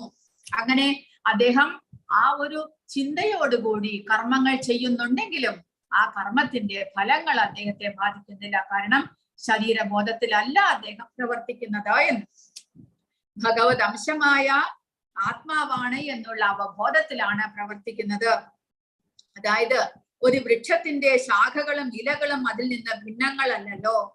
വൃക്ഷത്തിന്റെ ചുവട്ടിൽ ഒഴിച്ച വെള്ളം ശാഖകൾക്കും ഇലകൾക്കും എല്ലാം ഉപയോഗപ്പെടുന്നു. അതുപോലെ ഉദരത്തിന് ഭക്ഷണം നൽകുന്നത് കൊണ്ട് ശരീരാവയവങ്ങൾക്കെല്ലാം ഊർജം വിതരണം ചെയ്യപ്പെടുന്നു. അതുപോലെ കൃഷ്ണാവബോധത്തിൽ ഭഗവാനെ സേവിക്കുന്നത് മൂലം എല്ലാ ജീവജാലങ്ങളെയും സേവിക്കുന്നത് പോലെയാകുന്നു എന്ന് ആ ഭക്തന് അറിയാൻ സാധിക്കുന്നു. അതുകൊണ്ട് അദ്ദേഹം എല്ലാവർക്കും പ്രിയങ്കരനായിരിക്കും. കാരണം എല്ലാവർക്കും ശ്രേയസ്കരമായിട്ടുള്ള പ്രവർത്തനങ്ങളാണ് ഈ ഭക്തൻ നിർവഹിക്കുന്നത് എന്ന്. അയാളുടെ മനസ്സ് എപ്പോഴും കൃഷ്ണനിൽ ഉറച്ചതാകയാൽ കൃഷ്ണനിൽ നിന്ന് വേർപെടുന്ന പ്രശ്നമേ ഇല്ല. അദ്ദേഹത്തിന് ഭഗവാന്റെ സേവനങ്ങളിലല്ലാതെ വേറെ ഒന്നിലും തന്നെ താല്പര്യമില്ല. അങ്ങനെയുള്ള വ്യക്തിക്ക് അചിരേണ പരമപദം ഒരു കർമ്മവും അദ്ദേഹത്തെ ബാധിക്കുന്നില്ല. അങ്ങനെയുള്ള വ്യക്തിയുടെ പ്രവർത്തനങ്ങളാണ് 8ഉം 9ഉം ശ്ലോകങ്ങളിൽ പറഞ്ഞിരിക്കുന്നത്. നൈവ കിഞ്ചിത് കരോമീതി യുക്തോ മന്യേത തത്വവേദ് പശ്യൻ ശൃണ്വൻ സ്പൃശൻ ജിഘ്രൻ അസ്നൻ ഗച്ഛൻ സ്വപൻ ശ്വസൻ പ്രലഭൻ വിസൃജൻ ഗൃണ്ണൻ ഉന്മിഷൻ നിമിഷൻ നപി ഇന്ദ്രിയാണീന്ദ്രിയാർത്ഥേഷു വർത്തന്ത ഇതി ധാരയൻ. ദിവ്യ അവബോധമുള്ള വ്യക്തി ദർശനം, ശ്രവണം, സ്പർശനം, ഘ്രാണം, അശനം, ഗമനം, നിദ്ര, ശ്വാസോച്ഛ്വാസം തുടങ്ങി എന്ത് തന്നെ ചെയ്യുമ്പോഴും വാസ്തവത്തിൽ ഒന്നും ചെയ്യുന്നില്ല എന്ന് അയാൾക്കറിയാം. കാരണം സംസാരിക്കുമ്പോഴും വിസർജിക്കുമ്പോഴും സ്വീകരിക്കുമ്പോഴും കണ്ണു തുറക്കുമ്പോഴും അടയ്ക്കുമ്പോഴും എല്ലാം ഭൗതികമായ ഇന്ദ്രിയങ്ങൾ അവയുടെ വിഷയങ്ങളിൽ വ്യാപരിക്കുകയാണ് ചെയ്യുന്നതെന്നും അയാൾ അവയിൽ നിന്നെല്ലാം വ്യത്യസ്തനാണ് എന്നുമുള്ള അറിവ്, ആ ഒരു അജ്ഞാനം അദ്ദേഹത്തിനുണ്ട്. അതായത് ആ ശരീരബോധത്തിൽ നിന്ന് ഉയർന്നു കഴിഞ്ഞാൽ എന്ത് പ്രവർത്തനങ്ങൾ ചെയ്യുമ്പോഴും അതെല്ലാം തന്നെ ശരീരമാണ് ചെയ്യുന്നത് എന്നുള്ള അവബോധം അദ്ദേഹത്തിൽ ഉണ്ടാകുന്നു. താൻ ജീവാത്മാവാണ്, ഈ ശരീരവുമായിട്ട് യാതൊരു ബന്ധവും ഇല്ലാത്ത ഒരു ഭഗവത് അംശമായ ആത്മാവാണ് എന്നുള്ള അവബോധം ഉള്ളത് കൊണ്ട് ശരീരം ഏത് പ്രവൃത്തി ചെയ്യുമ്പോഴും അദ്ദേഹത്തിന് അതിൽ നിന്ന് വേർപെട്ട് ആ ശരീരത്തിന്റെ പ്രവർത്തികളെ കാണുവാൻ സാധിക്കുന്നു. താൻ ഈ ശരീരത്തിൽ നിന്ന് വ്യത്യസ്തനാണ് എന്ന് അദ്ദേഹത്തിന് അറിയാൻ സാധിക്കുന്നു. കൃഷ്ണാവബോധം സിദ്ധിച്ച ആളുടെ ജീവിതം വിശുദ്ധമത്രേ. അതുകൊണ്ട് പ്രേമയുക്തമായ ശ്രീകൃഷ്ണ സേവനത്തിൽ മുഴുകിയിരിക്കുന്നതാണ് ഇതിന് കാരണം. ശരീരവും ഇന്ദ്രിയങ്ങളും കൊണ്ട് അയാൾ പ്രവർത്തിച്ചു കൊണ്ടിരിക്കുമെന്ന് തോന്നുമെങ്കിലും അയാൾ തന്റെ ആധ്യാത്മിക പ്രവർത്തനമാകുന്ന യഥാർത്ഥ സ്ഥിതിയെ പറ്റി ബോധവാനാണ്. അപ്പോൾ ശരീരത്തിലുള്ള കാലത്തോളം ഈ ശരീരം കൊണ്ട് ആ ആത്മാവിന് പ്രവർത്തിക്കേണ്ടി വരും. അപ്പോൾ ശരീരം പ്രവർത്തിച്ചു കൊണ്ടേയിരിക്കുന്നുണ്ടെങ്കിലും താൻ ആരാണ് എന്നുള്ള അവബോധം ആ ജീവാത്മാവിനുണ്ട്. അതാണ് പ്രധാനമായിട്ടുള്ളത്. താൻ ഈ ശരീരമല്ല, ആത്മാവാണ് എന്നുള്ള അവബോധം എപ്പോഴും ആ ജീവാത്മാവിന് ഉണ്ടായിരിക്കുന്നു. അതാണ് കൃഷ്ണാവബോധത്തിലുള്ള പ്രവർത്തനങ്ങൾ എന്ന് പറയുന്നത്. ബ്രഹ്മണ്യാധായ കർമാണി സംഗം ത്യക്ത്വാ കരോതി യഃ ലിപ്യതേന സ പാപേന പത്മപത്രമിവാംഭസ. അങ്ങനെയുള്ള ആ ഭക്തന്റെ പ്രവർത്തികൾ അദ്ദേഹത്തെ ബന്ധനത്തിലാക്കുന്നില്ല എന്നാണ് ഇവിടെ പറയുന്നത്. സ്ഥിരചിത്തനായ ഒരു ഭക്തൻ കർമ്മഫലങ്ങളെല്ലാം ഭഗവാൻ അർപ്പിക്കുന്നു. മറ്റുള്ളവർ അത്യാഗ്രഹിയാകിയാൽ അതിൽപ്പെട്ടത് ആകുന്നതേ ഉള്ളൂ. അപ്പോൾ ഇവിടെ കൊടുത്തിരിക്കുന്നു, ആസക്തി കൂടാതെ ഫലത്തെ പരമപുരുഷന് സമർപ്പിച്ചുകൊണ്ട് തന്റെ കർത്തവ്യങ്ങൾ അനുഷ്ഠിക്കുന്ന ഒരാളെ താമരയിലയിൽ വെള്ളമെന്ന പോലെ ദുഷ്കർമ്മ ഫലങ്ങൾ ബാധിക്കുകയില്ല. അതാണ് പ്രധാനം. താമരയില വെള്ളത്തിനുള്ളിലാണ് സ്ഥിതി ചെയ്യുന്നതെങ്കിലും ആ വെള്ളമൊന്നും തന്നെ അതിനെ നനയ്ക്കുന്നില്ല. അതുപോലെ ശരീരത്തിനുള്ളിലാണ് എങ്കിലും ആ ശരീരം ചെയ്യുന്ന പ്രവർത്തികളൊന്നും തന്നെ, ആ കർമ്മങ്ങളൊന്നും തന്നെ ജീവാത്മാവിനെ ബാധിക്കുന്നില്ല. പരിശുദ്ധനായിട്ടുള്ള അവബോധത്തിൽ ഇരിക്കുന്ന ആ വ്യക്തി എല്ലായ്പ്പോഴും പരിശുദ്ധനാണ്.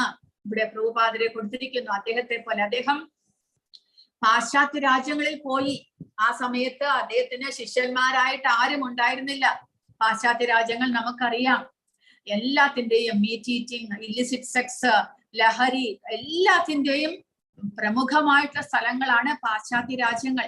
പക്ഷേ ആ പ്രഭുപാദ അവിടേക്ക് പോയെങ്കിലും പൂർണ്ണമായിട്ടും കൃഷ്ണാവബോധത്തിലുള്ള ഒരാളായതുകൊണ്ട് അദ്ദേഹത്തെ അവിടുത്തെ സംസ്കാരം ഒന്നും തന്നെ ബാധിച്ചില്ല. നേരെ മറിച്ച് ആ പ്രഭുപാദരുടെ ഭക്തി മറ്റുള്ളവരെ സ്വാധീനിക്കുകയും അവരെല്ലാവരും ആ കൃഷ്ണാവബോധത്തിലേക്ക് വരികയും ചെയ്തു. അതാണ് വ്യത്യാസം. ഒരു പരിശുദ്ധനായിട്ടുള്ള ഒരാൾ ഏത് സിറ്റുവേഷനിലാണെങ്കിലും അദ്ദേഹത്തെ ആ ശാരീരികമായിട്ടുള്ള ഇന്ദ്രിയങ്ങളുടെ ആ ത്വര ഒന്നും തന്നെ ബാധിക്കുന്നില്ല. ഇന്ദ്രിയങ്ങൾ എപ്പോഴും നിയന്ത്രണ വിധേയമായിരിക്കും എന്നാണ് നമ്മൾ മനസ്സിലാക്കേണ്ടത്. അങ്ങനെ ഒരു വെള്ളത്തിലാണെങ്കിലും താമരയിലയെ വെള്ളം നനയ്ക്കാത്തതുപോലെ ശരീരത്തിനുള്ളിലാണെങ്കിലും ആ ഇന്ദ്രിയങ്ങൾക്ക് ഏതവസ്ഥയിലും ആ ഭഗവാന്റെ അവബോധത്തിൽ തന്നെ വർത്തിക്കുവാനായിട്ട് സാധിക്കുന്നു. കൂടാതെ സർവ വസ്തുക്കൾക്കും പരബ്രഹ്മം അഥവാ കൃഷ്ണനുമായി ബന്ധമുള്ളത് കൊണ്ട് എല്ലാം കൃഷ്ണന്റേത് തന്നെ എന്നുള്ള അവബോധം അദ്ദേഹത്തിനുണ്ടാകുന്നു. അങ്ങനെ ഭൗതികതയിലെ എല്ലാ വസ്തുക്കളും ഭഗവാന് വേണ്ടിയിട്ട് ഉപയോഗിക്കാനുള്ള അവബോധം അദ്ദേഹത്തിനുണ്ടാകുന്നു. ഒന്നും തന്നെ തന്റേതല്ല, എല്ലാം തന്നെ ഭഗവാന്റേതാണ് എന്നുള്ള അവബോധം. ഈ ശരീരം പോലും ഭഗവാനെ സേവിക്കാൻ വേണ്ടിയിട്ട്, മനുഷ്യ ശരീരം എന്നുള്ളത് ആ ജീവാത്മാവിന്റെ ധർമ്മം പുനഃസ്ഥാപിക്കാൻ വേണ്ടിയിട്ട് ഭഗവാൻ തരുന്നതാണ് എന്നുള്ള അവബോധം ഉള്ളത് കൊണ്ട് ആ ശരീരത്തെ മുഴുവനും ഭഗവാന്റെ സേവനത്തിനായിക്കൊണ്ട് ഉപയോഗിക്കുന്നു. കൃഷ്ണാവബോധവാനായ വ്യക്തി ഈ ശരീരം കൃഷ്ണന്റേതാകയാൽ കൃഷ്ണ സേവനത്തിനായി ഉപയോഗപ്പെടുത്തണമെന്ന അറിവോടുകൂടി പ്രവർത്തിക്കുന്നു. കായേന മനസാ ബുദ്ധ്യാ കേവലൈരിന്ദ്രിയൈരപി യോഗിനഃ കർമ്മ കുർവന്തി സംഘം ത്യക്ത്വാത്മശുദ്ധയേ.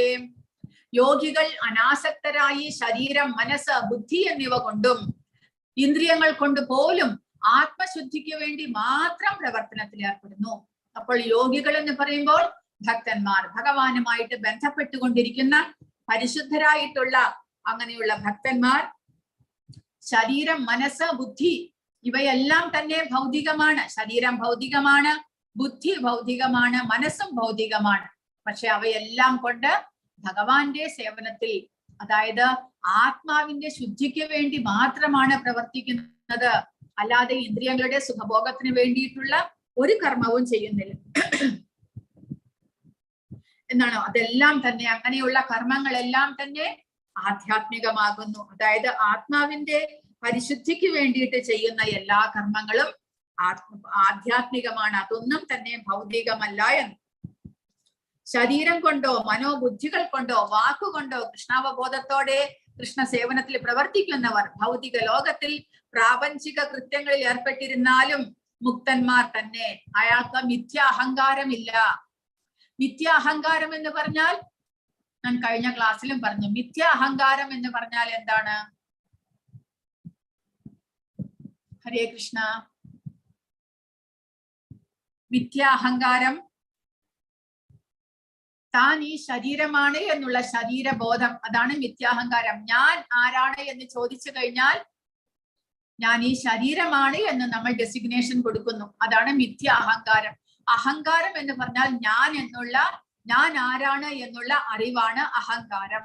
വാസ്തവത്തിൽ ആധ്യാത്മികതയിലും ആ ഒരു ഞാൻ എന്നുള്ള ബോധമുണ്ട്. അവിടെ ഉള്ള ബോധം എന്തെന്ന് വെച്ചാൽ ഞാൻ ഭഗവത് അംശമായ ജീവാത്മാവാണ് എന്നുള്ള ബോധമാണ് ശരിയായിട്ടുള്ള അഹങ്കാരം, അതായത് ഞാൻ എന്നുള്ള ചിന്ത. പക്ഷേ ഭൗതികതയിൽ ശരീരബോധത്തിൽ ഞാൻ ഈ ശരീരമാണ് എന്നുള്ള ചിന്ത വരുമ്പോൾ അതിനെ മിഥ്യാഹങ്കാരം. വാസ്തവത്തിൽ ആത്മാവ്, ഞാൻ എന്നുള്ള വ്യക്തി ആത്മാവാണ്, ശരീരമല്ല. പക്ഷേ അവബോധം പരിശുദ്ധമാകാത്തത് കൊണ്ട് താൻ ശരീരമാണ് എന്ന് ചിന്തിക്കുന്നു. അതാണ് മിഥ്യാ അഹങ്കാരം.